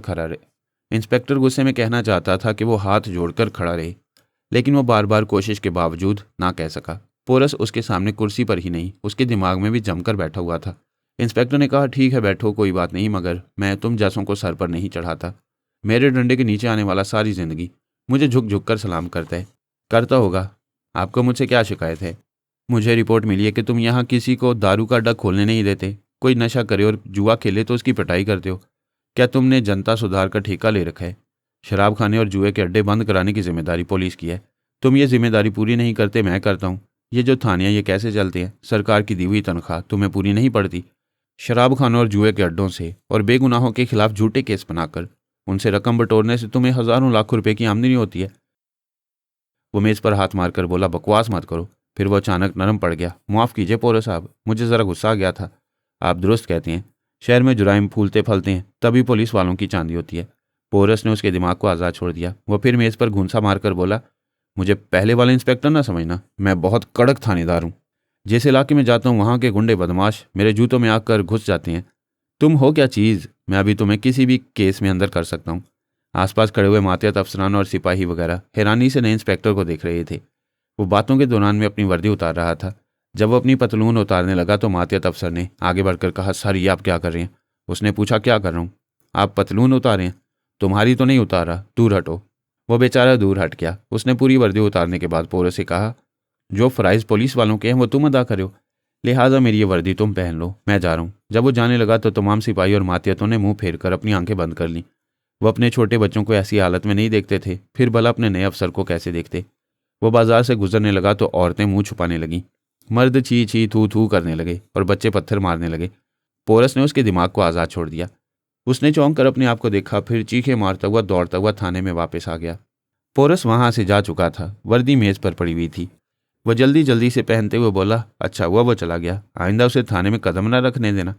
उसने मातहतों से कहा, और सुनो, अगर वो कभी आ जाए तो तुम लोग सबसे पहले मेरी वर्दी पकड़ के रखना, छोड़ना नहीं, फिर मैं उससे निमट लूंगा। वो समझता क्या है, मैं कड़क थानेदार हूँ। बस तुम सबकी आइंदा यही ड्यूटी है, मेरी वर्दी ना छोड़ना, पकड़ के रखना। पोरस के साथ कुछ ऐसे ही छोटे बड़े वाक़यात पेश आ रहे थे, जिनके बायस उसे वाशिंगटन के लिए रवाना होने में देर होती गई। उससे पहले शी तारा वहाँ पहुँच गई। उसने ख्याल खानी के जरिए पूछा, तुम कहाँ हो? मैं तुमसे पहले यहाँ पहुँच गई हूँ। मैं बहुत मसरूफ़ हो गया हूँ, किसी वक्त भी वहाँ पहुँच जाऊँगा। तुम बार बार मेरे पास ना हो। कोई ज़रूरत होगी तो मैं खुद तुम्हारे दिमाग में आऊँगा। वह मामूला थी हुक्म की बंदी। दूसरी बार उसे राब्ता नहीं किया, उसका इंतज़ार करने लगी। वैसे कोई मुलाकात की जगह मुकर्रर नहीं थी जहाँ वो रहकर इंतज़ार करती। उसने कह दिया था कि जब भी आएगा तो ख्याल ख्वानी के जरिए मालूम करेगा, फिर वो जहाँ होगी वहाँ पहुँच जाएगा। वो फ़ैन फेयर जैसी तफरी गाँव में वक्त गुजारने लगी। ऐसी वक्त फ़ैन फेयर में दिलचस्प तमाशा हो रहा था। औरतें और मर्द एक दूसरे में गड़मड़ होकर तमाशा देखने में महव थे।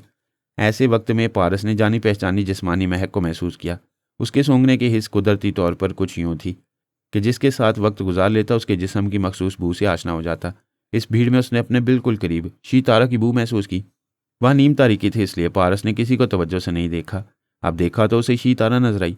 अगरचे उसने चेहरे पर कुछ तब्दीलियां की थीं, ताहम पारस ने बदन की बू से उसे पहचान लिया। पारस ने ज़रा झुककर सरगोशी में कहा, हेलो तारा। शी तारा ने सर घुमाकर देखा, फिर खुश होकर कहा, हाय पोरस तुम आ गए। वो से लिपट गई। पारस ने सर खुजाते हुए सोचा, ये पोरस क्या होता है? क्या ये मुझे सिकंदर से मुकाबला करने वाला पोरस समझ रही है? वो बोली, हाय पोरस तुमने बड़ा इंतजार करा है। भाई मुझे पारस कहो। अच्छा तो तुम यहाँ पारस बनकर रहना चाहते हो? यहाँ उसके हमशक्ल होने का फ़ायदा उठाओगे? शी तारा ने थोड़ा कहा। पारस ने ज़्यादा समझ लिया। उसकी बातों से साफ जाहिर था कि वो उसके किसी हमशक्ल से दोस्ती कर रही है। उसका नाम पोरस है और वो पारस को पोरस समझ रही है। शी तारा ने पूछा, क्या तुम स्प्रे करने वाली दवा लाए हो? हाँ ले आया हूँ। मैं मालूम करने की कोशिश कर रही हूँ कि हमारे किसी मुखालिफ के पास गोलियाँ और कैप्सूल होंगे तो उन्हें इन दवाओं से ज़ाया कर दिया जाएगा। पारस को यह भी मालूम हो गया कि वो पोरस के साथ मिलकर तमाम गोलियां और कैप्सूल नाकारा बना रही है। पोरस उसका हमशक्ल भी था और उसी के लबो लहजे में बोलता था, इसीलिए शी तारा उसे बिलाशुबा पोरस समझ रही थी। पारस ने सोचा, इसके दिमाग में जाना चाहिए। ज़्यादा से ज़्यादा ये होगा कि वो सांस रोकेगी और नाराज़ होगी। वो उसे मना लेगा और नहीं मानेगी तो उसे कौन सी ज़िंदगी उसके साथ गुजारनी है। वो ख्याल ख्वानी की परवास करके उसके अंदर पहुंचा तो हैरानी हुई। शी तारा ने उसकी सोच की लहरों को महसूस नहीं किया। साफ जाहिर हो गया कि वो पोरस की मामूला और ताबेदार है। पारस ने कामिल की हैसियत से हुक्म दिया कि वो थोड़ी देर खामोश रहेगी। उसने हुक्म की तामील की, खामोश रही। पारस ने उसके चोर ख्यालात पढ़े। फिर उसने कहा, जानती हो मुझे देर क्यों हुई? क्यों हुई? पारस मुझसे टकरा गया था। वो चैलेंज कर रहा था कि पोरस बनकर तुम्हारे पास आएगा। तुम होशियार है ना? अगर वो आकर कहे कि अब इंडिया से आया तो समझ लेना वो मैं नहीं बल्कि पारस तुमसे फ्रॉड कर रहा है। मैं उसकी रग रग से वाकिफ़ हूँ, वो पक्का फ्रॉड है। मैं तो उसे दूर से पहचान लेती हूँ। उसे करीब आने ही नहीं दूंगी। वो फन फेयर से बाहर आए। पारस ने पूछा, तुमने कहाँ ठिकाना बनाया है? यहाँ से कहीं दूर रहती हो? ज़्यादा दूर नहीं है। मैंने एक छोटा सा बंगला किराए पर लिया है। हम यहाँ बीवी की तरह रहेंगे, किसी को शक नहीं होगा। मुझे तो शुबा है। तुम पारस की बीवी बनकर ना रह सकी, मेरी बनकर कैसे रहोगी? वो गले का हार बनकर बोली, मैंने पारस को इसलिए ठुकराया कि मेरे नसीब में तुम लिखे गए हो। तुम्हें तो पता ही नहीं चलता, पटरी बदल कर फिर उसी स्टेशन पर पहुंच जाती हो। क्या मतलब? मतलब ये कि पहले पारस मिला, फिर पोरस मिला, फिर कोई पैरस मिलेगा तो फ़ौरन पटरी बदल कर पैरस की हो जाओगी। मुझे ऐसा ना समझो, मैं वफा की देवी हूँ। हाँ हाँ, ये मुझसे बेहतर कौन जानता है। वफादारी तो तुम पर ख़त्म है। जिससे वफा करती हो उसे ख़त्म कर देती हो। वो अपनी गर्दन से उसकी बाहें अलग करते हुए बोला, भाई हम हिंदुस्तानी हैं। ये अमेरिका वाले तो गर्दन में बाहें डालकर फुटपाथ पर भी बेडरूम बना लेते हैं। तो फिर बेडरूम में चलो, हमारा बंगला करीब है। पहले काम करेंगे फिर आराम करेंगे। पारस ने मुझे चैलेंज किया है कि वो मेरी जगह आकर पोरस बनकर तुम्हें उल्लू बनाएगा। क्या तुम उसे मुंह तोड़ जवाब नहीं दोगी? तुम मुंह तोड़ जवाब की बात करते हो? मैं तो उसका मुंह तोड़ देना चाहती हूँ। सिर्फ कहने से क्या होता है? पारस सामने रहता है तो उसके गले लग जाती हो। मैं अभी तुम्हारे गले लग रही थी। अगर तुम्हारी जगह वो होता तो ज़्यादा ना बोलो, ब्लड प्रेशर बढ़ जाएगा। तुम उसे मुंह तोड़ जवाब देने की बात कर रहे थे। मुझे बताओ क्या करना है? क्या तुम्हें पता है पारस ने जॉन कॉलिन को गोली मार दिया? क्या वाकई? हाँ, मगर वो जिंदा है। ऑपरेशन के जरिए गोली निकाल दी गई है। हम उस जख्मी के दिमाग में पहुंच सकते हैं, उसके हालात मालूम कर सकते हैं कि उनके दरमियान किस बात पर लड़ाई हो रही है। जॉन कॉलिन मेरे अच्छे इत्तेहादियों में से है। मैं उसकी मदद करूंगी। वो दोनों एक करीबी पार्क में आकर बैठ गए। शीतारा जॉन कॉलिन के दिमाग में पहुंचकर उसके ख्यालात पढ़ने लगी। उसे पता चला कि वो सोनिया को ईरानी मेज़बानों के दरमियान कत्ल करना चाहता था। उससे पहले पारस ने उसे गोली मार दी। वो नफरत से बोली, वो बहुत ही जलील और कमीना है। यह क्या कह रही हो? वो सुन लेगा तो तुम्हारे मुंह पर थूक देगा। थूकने के लिए सामने आना होगा। मैं उसे बार बार कमीना कमीना कमीना कहूंगी। पारस ने उसके दिमाग पर कब्जा जमाकर उसे गायब दिमाग किया, फिर उसकी आंखें बंद कराईं। उसने बंद आंखों के पीछे पारस को देखा। वो गुस्से से कह रहा था, तुमने मुझे कमीना कहा, मैं तुम्हारे मुंह पर थूकता हूँ। बंद आंखों के पीछे पारस ने उसके मुंह पर थूक दिया। शीतारा ने महसूस किया कि उसके मुंह पर खासा थूक फैल रहा है। उसने आंखें खोल दी। हाथ चेहरे पर ले जाकर देखा तो सचमुच पारस का लुआब बेदहान था। उसने हैरान होकर देखा, पारस उससे दूर घास पर एक कुत्ते से खेल रहा था। वह जल्दी से अपना स्कार्फ लेकर चेहरे को रगड़ रगड़ कर पहुंचने लगी ताकि वो ना देख सके। वह हैरान हो रही थी कि उसके चेहरे पर थूक कहाँ से आ गया। वो उस पर शुबा नहीं कर सकती थी क्योंकि वो उससे दूर था। फिर वो उसकी या पोरस की मामूला थी, इसलिए ये ना सोच सकी कि उसे गायब दिमाग बनाकर और ख्याली पारस के सामने पहुंचाकर ऐसा किया गया है। पारस कुत्ते को उसकी मालका के हवाले करके उसके पास आया, फिर उसके चेहरे को गौर से देखने लगा। वो दोबारा चेहरे को स्कार्फ से पहुंचते हुए बोली, क्या देख रहे हो? उसके दिल में चोर था। वो पारस से छुपाना चाहती थी कि अभी अभी उस पर क्या गुजरी। वो पारस की नज़रों से घबरा कर बोली, तुम तो ऐसे देख रहे हो जैसे मुझ पर दाग लग गया। बहुत से दाग ऐसे होते हैं जो दिखाई देने से पहले ही छुपा लिए जाते हैं। वैसे तुम्हारे चेहरे पर तो कोई दाग नहीं है। वो मुतमईन हुई, फिर बोली, मैं जॉन कॉलिन के ख्यालात पढ़ रही थी। वो एक अच्छे मौके से फ़ायदा उठाकर सोनिया को हलाक करना चाहता था और वो ज़रूर कामयाब हो जाता, मगर उस कम वो मुंह से गाली निकालते निकालते रुक गई। सैम कर इधर उधर देखने लगी, कहीं वो थूकने वाला तो नहीं आ गया। पारस ने पूछा, क्या हुआ? क्या जवाब देती? बुरी तरह उलझी हुई थी कि जिस हसीन चेहरे पर नाज था उस पर थूक कहाँ से आ गया, जबकि पारस वहाँ नहीं था। पारस ने फिर पूछा, तुम कुछ उलझी हुई सी हो? वो बात बनाते हुए बोली, जब भी उस कम मेरा मतलब है जब भी उस कम वक्त की बात आती है तो उलझ जाती हूँ। दरअसल तुम लाशौरी तौर पर उसे मुतासिर भी हो और मरूब भी हो। मैं उस पर ला ला वो झुंझला कर बोली, उसकी बात ना करो, हम अभी जॉन कॉलिन की बातें कर रहे थे। हमें यह समझना है कि उसने जॉन कॉलिन को जान से क्यों नहीं मारा। किसने? भाई उसी ने। मैं अपनी ज़ुबान से उसका नाम लेना नहीं चाहती। अच्छा, पारस की बात कर रही हो? तुम उसका नाम लिए बगैर भी बात कर सकते हो। मशर की औरतें नाम नहीं लेती, कहती हैं जॉन कॉलिन को मुन्ने के अब्बा ने गोली मारी थी। अब हम जॉन कॉलिन का इंतकाम मुन्ने के अब्बा से लेंगे। प्लीज़ जॉन कॉलिन के पास चलो, हम उसे तसल्लियाँ देंगे। वो दोनों ख्याल खोनी के जरिए जॉन कॉलिन के अंदर आ गए। वो जिस अस्पताल में था वहाँ उसके लिए सख्त हिफाजती इंतजाम किए गए थे। वो बोली, हेलो मिस्टर कॉलिन, कैसे हो? आह देवी, ये तुम हो? मैं तो ऐसा अपाहिज बन गया हूँ कि हाथ हिलाकर मक्खियाँ भी नहीं उड़ा सकता। किसी दोस्त या दुश्मन को भला क्या रोक सकूंगा? मैं दोस्त हूँ, तुम्हारी मदद के लिए आई हूँ। तुम मेरी मदद क्यों करना चाहती हो? मैंने कसम खाई है, जहाँ भी मुन्ने के अब्बा, वो कहते कहते रुक गई, जहाँ भी पारस दुश्मनी के लिए आएगा।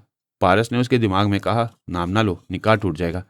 प्लीज़ मजाक ना करो, मुझे जॉन कॉलिन से बात करने दो। फिर वो से बोली, वह तुमसे दुश्मनी कर रहा है, अब नहीं कर सकेगा। मुझे बताओ, तुम उसे किस तरह इंतकाम लेना चाहते हो? कैसे बताऊं? तुम्हें जो कुछ बताऊंगा वो सब कुछ पारस मेरे अंदर आकर सुन लेगा। वो सुनकर तुम्हें ज़हनी अजियतें पहुंचाएगा। वो तो तुम्हारे साथ ऐसा सलूक करता ही रहेगा। अभी जो उसने तुम्हारे साथ किया है मैं उसका इंतकाम लूंगी, मगर अभी तुम्हें नहीं बताऊंगी, वरना जब वो तुम्हारे पास आएगा तो तुम्हारे चोर ख्यालात पढ़कर मेरा इरादा मालूम कर लेगा। मैं अभी जा रही हूँ, वापस आकर खुशखबरी सुनाऊंगी। वह पार्क में आकर दिमागी तौर पर हाजिर हो गई। पारस घास पर आंखें बंद किए लेटा था और खराटे ले रहा था। वो उसे झिंझोड़ कर बोली, पोरस उठो, तुम्हारा अंदाज बिल्कुल उसी तरह है। वो चंद सेकंड में गहरी नींद के खराटे लेने लगता है। वो घास पर बैठकर बोला, हाँ तो जॉन कॉलिन क्या कह रहा था? वो बेचारा मुझसे कुछ बोलता तो पारस उसके दिमाग में आकर सुन लेता। मैंने भी उसके दिमाग में यही नहीं कहा कि मैं किस तरह उस गधे से इंतकाम लूंगी। मैं तुम्हें बता रही हूँ, गधे के कान लंबे होते हैं, तुम मेरे कान में बताओ। वो कान उसके करीब ले आया। वो सरगोशी के अंदाज में बोली, जॉन कॉलिन सोनिया को हलाक करना चाहता था लेकिन ना कर सका। उसका मंसूबा मैं पूरा करूंगी। तुम मेरा साथ दोगे तो सोनिया ईरान से जिंदा वापस नहीं आ सकेगी। पारस ने दिल में कहा, उल्लू की पट्टी, मेरी माँ को हलाक करने के लिए मुझसे मदद मांग रही है। फिर वो बोला, जॉन कॉलिन तुम्हारा रिश्तेदार नहीं है, उसके और सोनिया के मामलात से हमारा कोई ताल्लुक नहीं। ताल्लुक ना हो, मगर सोनिया उसकी माँ है, मैं उसकी माँ को जिंदा नहीं छोड़ूंगी। पारस अपनी मम्मा के लिए ऐसे अल्फाज बर्दाश्त नहीं कर सकता था। उसने ऐसा कहने वाली के दिमाग में हल्का सा जलजला पैदा किया। वो चीख मारकर घास पर गिरकर तड़पने लगी। दिमाग बुरी तरह दुखने लगा, फिर भी मामूली सा झटका था। थोड़ी देर में आराम आने लगा। पारस ने पूछा, क्या हो गया? तुम इस तरह तड़प रही हो, तुम्हें क्या तकलीफ है? वो कराहते हुए बोली, वो दुश्मन ज़रूर मेरे दिमाग में आए हैं। अभी मेरे दिमाग में जलजला पैदा हुआ था। पारस ने उसके दिमाग में पहुंचकर ललकारते हुए कहा, पारस तुम्हारी ये मजाल, तुम मेरी दाश्ता को तकलीफ पहुंचा रहे हो। शीतारा ने कहा, मुझे दाश्ता क्यों कह रहे हो? तुमसे शादी नहीं हुई और क्या कहूँगा? मैं तो मुहज़्ज़ब अल्फाज में कह रहा हूँ, वरना इसे भी गिरे हुए अल्फाज कहे जाते हैं। इस वक्त मैं गुस्से में हूँ, पारस के मुकाबले में हूँ। शीतारों को अपने अंदर जवाबन ऐसी आवाज़ सुनाई दी, अबे ओ पोरस की औलाद, तू मुझसे क्या मुकाबला करेगा? मेरा नाम पारस है। इसने मेरी माँ को हलाक करने की बात सोची है, इसे इसकी सज़ा ज़रूर मिलेगी। ये कहते उसने फिर उसके दिमाग में हल्का सा जलजला पैदा किया। वह फिर चीख मारकर घास पर गिरी और तड़पने लगी।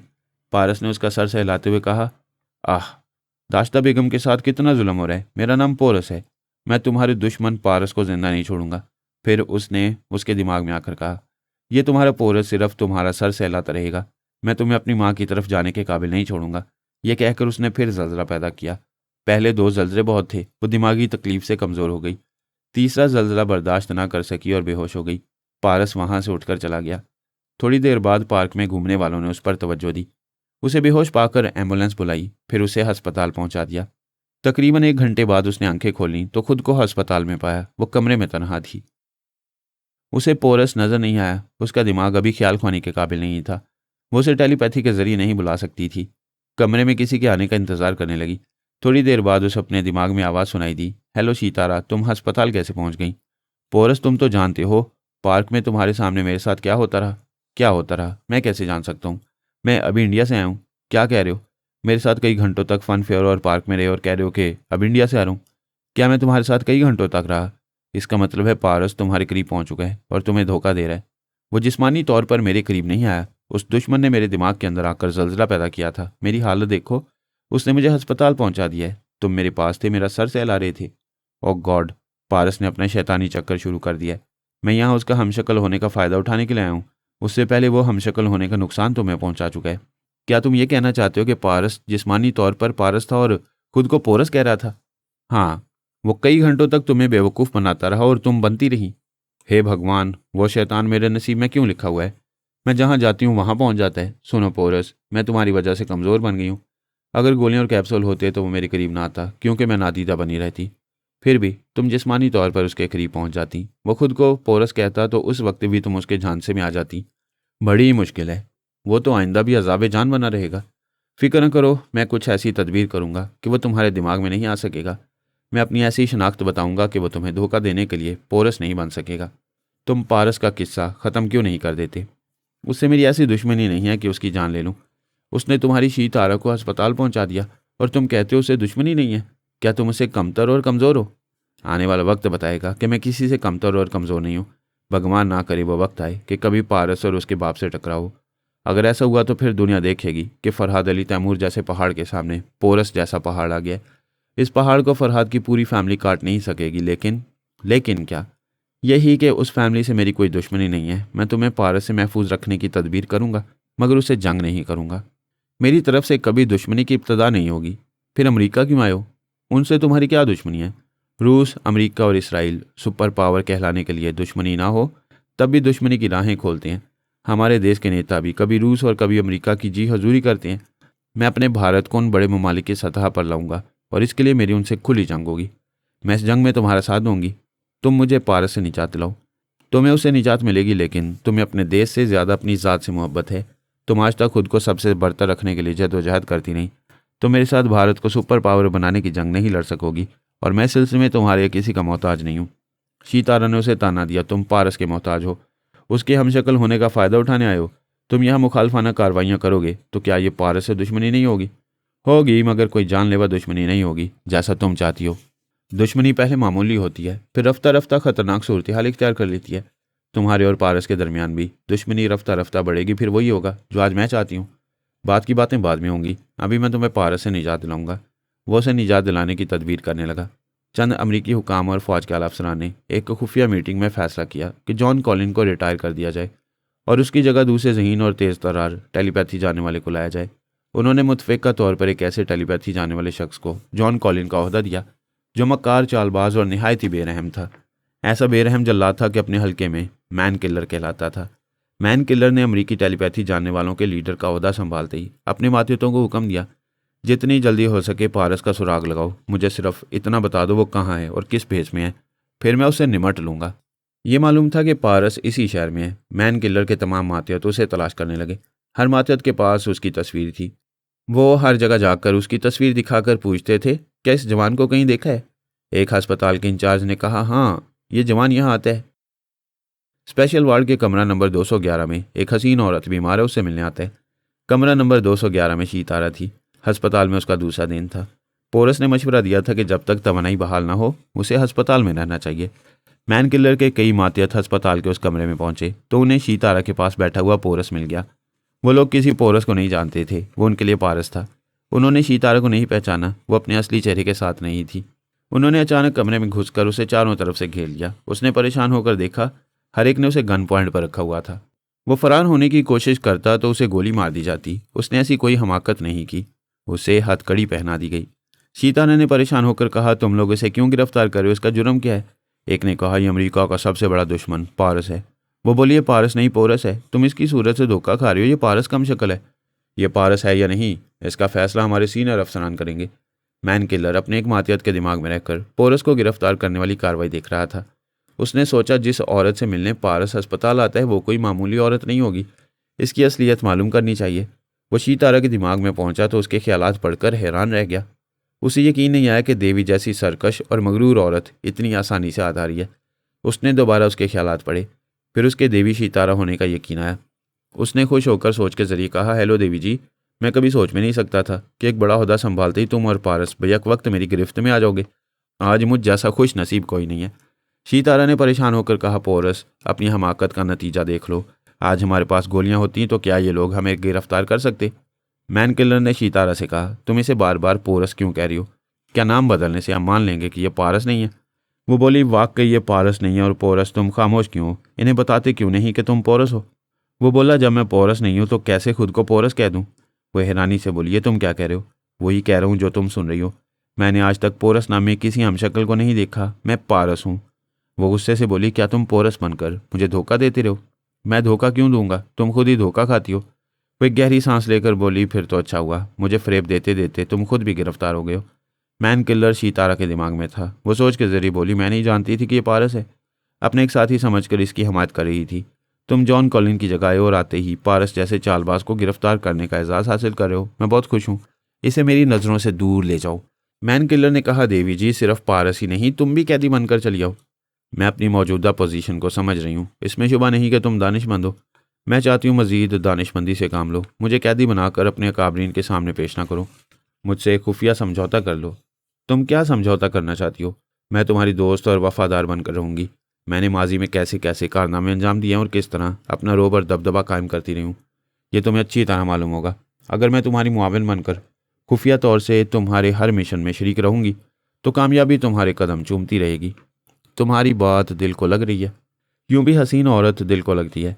तुम मुझसे ज़्यादा टेलीपैथी के मैदान में सरगर्म रही हो। मैं मानता हूँ कि तुम्हारे तजुर्बात मुझसे ज़्यादा हैं। मैं अपनी मामूला और दाश्ता बनाकर तुम्हें हमेशा अपने पास रखूँगा। मुझे दाश्ता बनाने की बात ना करो, यह शर्म की बात है। काम की बात करो। क्या तुम्हारे आदमी मुझे भी हथकड़ी पहना कर ले जाएंगे? नहीं, अब ये कोई नहीं जानता कि तुम देवी शीतारा हो। मैं किसी पर यह जाहिर नहीं करूँगा। तुम बहुत अच्छे हो और बड़ी जहानत से काम ले रहे हो। मैन किलर ने अपने मातहतों से कहा, पारस को यहाँ ले आओ। बहुत मोहतात रहो, वरना ये चालबाज फरार होने का कोई मौका हाथ से नहीं जाने देगा। पोरस को पहली हथकड़ियाँ लगा दी गई थीं। वह तमाम मातहत उसे दोनों तरफ से जकड़ कर ले गए। पोरस जानता था कि वो पारस के नाम से कैदी बनेगा और खुद को पारस कहता रहेगा तो वो जान के दुश्मन उसे जिंदा नहीं छोड़ेंगे। इसके बावजूद वो खुद को पारस कहकर सजाए मौत की तरफ जा रहा था, जबकि वो ऐसा नादान नहीं था। वो किस हिकमत अमली के तहत ऐसा कर रहा था ये वही जानता था। मैन किलर ने शीतारा से कहा, वो पारस को लेकर चले गए, तुम आज़ाद हो। अगर मेरे सीनियर अफसरान तुम्हारे बारे में पूछेंगे तो मैं कह दूंगा कि तुम एक काम से मरीज हो। पारस तुम्हें दिलचस्पी ले रहा था इसलिए तुम्हारे पास आया, वरना हमारे मामला से तुम्हारा कोई ताल्लुक नहीं। तुम वाकई बड़ी जहानत से काम ले रहे हो। तुम देखोगे कि आइंदा मेरी ज़ात से तुम्हें कितने फ़ायदे पहुंचते रहेंगे। आज शाम तक अस्पताल से तुम्हारी छुट्टी होने वाली है। तुम शाम तक इंतज़ार ना करो, अभी चली आओ। वो बिस्तर से उठ गई। वहाँ से जाने की तैयारी करते हुए बोली, हमारी मुलाकात कहाँ होगी? तुम अस्पताल से निकलो, मैं तुम्हारे अंदर रहकर गाइड करता रहूँगा। पारस को गिरफ्तार करना कोई मामूली बात नहीं थी। तमाम अकाबरीन मैन किलर के इस कारनामे से बहुत खुश हो रहे थे। पोरस को आनी सलाखों के पीछे कैद कर दिया गया।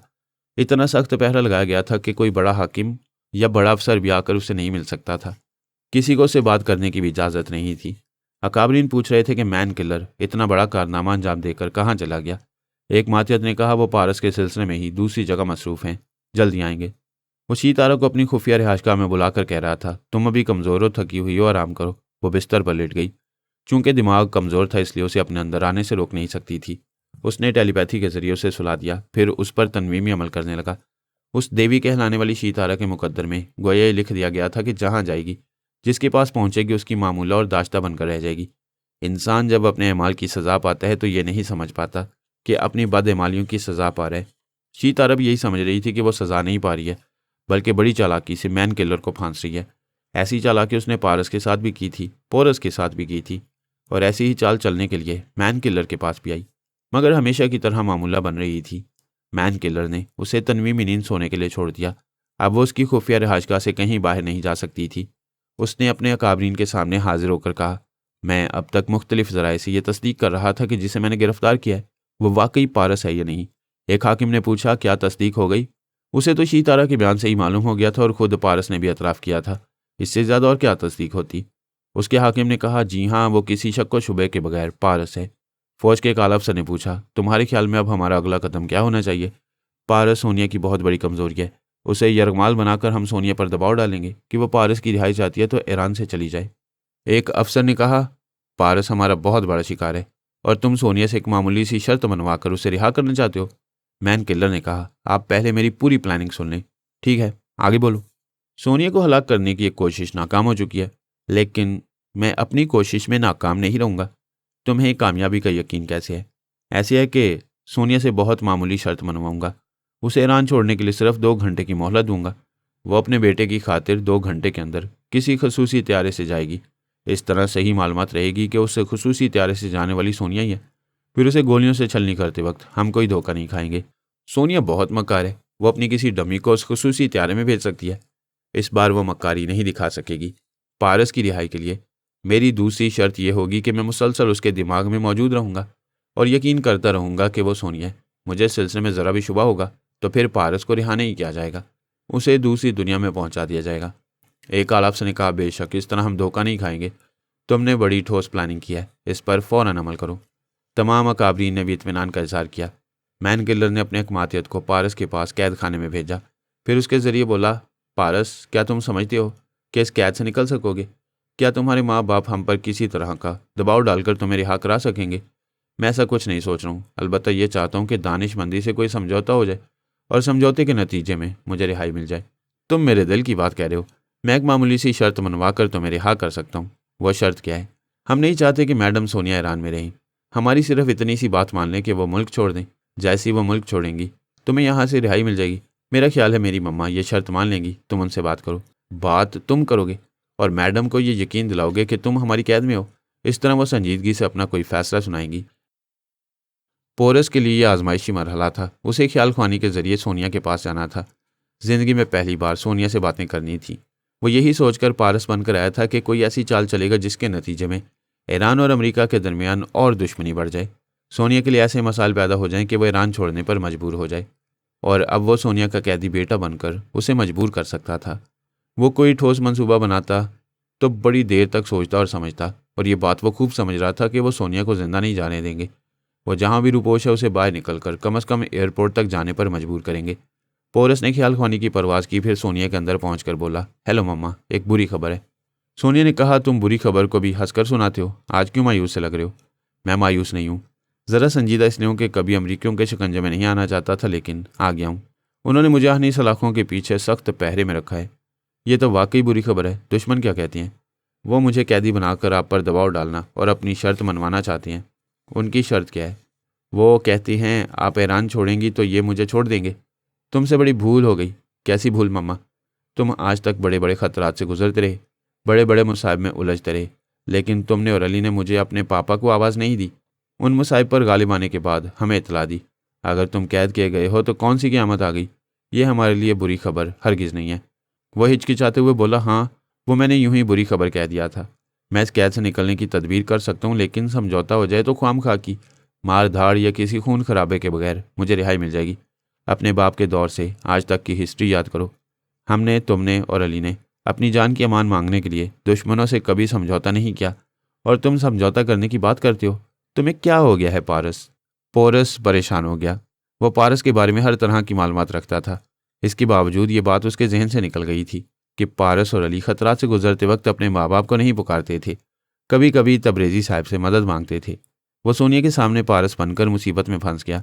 वो बोली, मेरा बेटा बहुत दिलेर और गैरतमंद है। बेटे, दुश्मनों से कह दो कि अपनी मम्मा को समझौते के नाम पर झुकने नहीं दोगे। तुम्हारी मम्मा ईरान नहीं छोड़ेगी। शाबाश, आप जाओ। जब मुसीबत से निकल आओ तो मुझे अपने पारस होने की खुशखबरी ज़रूर सुनाना। उसने सांस रोक ली। पोरस दिमागी तौर पर कैद खाने में हाजिर हो गया। मैन किलर ने पूछा, क्या हुआ? वो शिकस्त खुर्दा अंदाज में बोला, मैडम को तुम्हारी शर्त मंजूर नहीं है, वो ईरान नहीं छोड़ेंगी। तुम अपनी माँ को मैडम कह रहे हो? वह झुंझला कर बोला, अरे कहाँ की माँ, किसकी माँ? मैं पारस नहीं हूँ, पोरस हूँ। मैन किलर ने नागवारी से कहा, मैडम सोनिया शर्त नहीं मान रही हैं, ऐसे में तुम्हारी मौत लाजमी है। खुद को सजाए मौत से बचाने के लिए पारस से पोरस बन रहे हो। यकीन कर लो, मैं वाकई पारस नहीं हूँ। मैं देवी सितारा की तरह हिंदू हूँ, हिंदुस्तानी हूँ। मेरा नाम पोरस है। मैडम ने तुम्हें यह चाल समझाई है कि वो शर्त मानने से इनकार करेंगी और तुम पारस होने से इनकार करोगे। इस तरह हम ये समझेंगे कि तुम वाकई पारस नहीं हो, इसलिए वे ईरान छोड़ने से इनकार कर रही हैं। तुम डमी हो या कोई पोरस हो, तुम्हारी ज़िंदगी या मौत से मैडम को कोई दिलचस्पी नहीं है। लेकिन तुम कोई भी हो, तुम्हें अभी सजाए मौत दी जाएगी। मैं जा रहा हूँ। मेरी वापसी तक अपनी सांसें गिनते रहो। मैन किलर जिस मातियत की ज़ुबान से बोल रहा था वो उस कैद खाने से चला गया। मैन किलर ने अपने काबरीन को बताया कि सोनिया काबू में नहीं आ रही है। उसे इस बात की परवाह नहीं है कि वो पारस को मौत की सज़ा देंगे। इस तरह वो दोनों चालाक माँ बेटे उन्हें यह तासुर दे रहे हैं कि वो उनका कैदी पारस नहीं है, कोई और है। अकाबरीन ने मुतफिक का फैसला सुनाया कि वो कोई भी हो, उसे गोली मार दी जाए। मैन किलर ने अपने 4 मातहतों को हुक्म दिया, पारस के पास जाओ, कुछ कहे सुने बगैर उसे गोलियों से छलनी कर दो, फिर उसकी लाश उस आहनी पिंजरे से निकालो, मैं तुम्हारे दिमाग में रहूंगा। वह चारों हुक्म की तामील के लिए उस कैद खाने में आए, फिर ठिठक गए। आहनी पिंजरे का दरवाज़ा खुला हुआ था और पंछी उड़ चुका था। जिस सेल में पोरस को बंद किया गया था वहाँ एक सिपाही मुर्दा पड़ा हुआ था। उसने किसी तदबीर से आहनी दरवाजे को खोलकर फरार होते वक्त 2 सिपाहियों को हलाक किया था। दूसरा सिपाही पिछले दरवाजे की तरफ मुर्दा पड़ा हुआ था। उसने बड़ी आसानी से आहनी दरवाजे का ताला खोला था। अभी किसी की समझ में नहीं आ सकता था कि उसने क्या तदबीर की थी। बाद में उसकी चालाकी समझ में आने वाली थी। फिलहाल उसने साबित कर दिया था कि किसी से कम नहीं है। वो जब चाहे मुसाहिब की दलदल से निकल सकते हैं। वो पोरस है मगर दूसरा पारस है।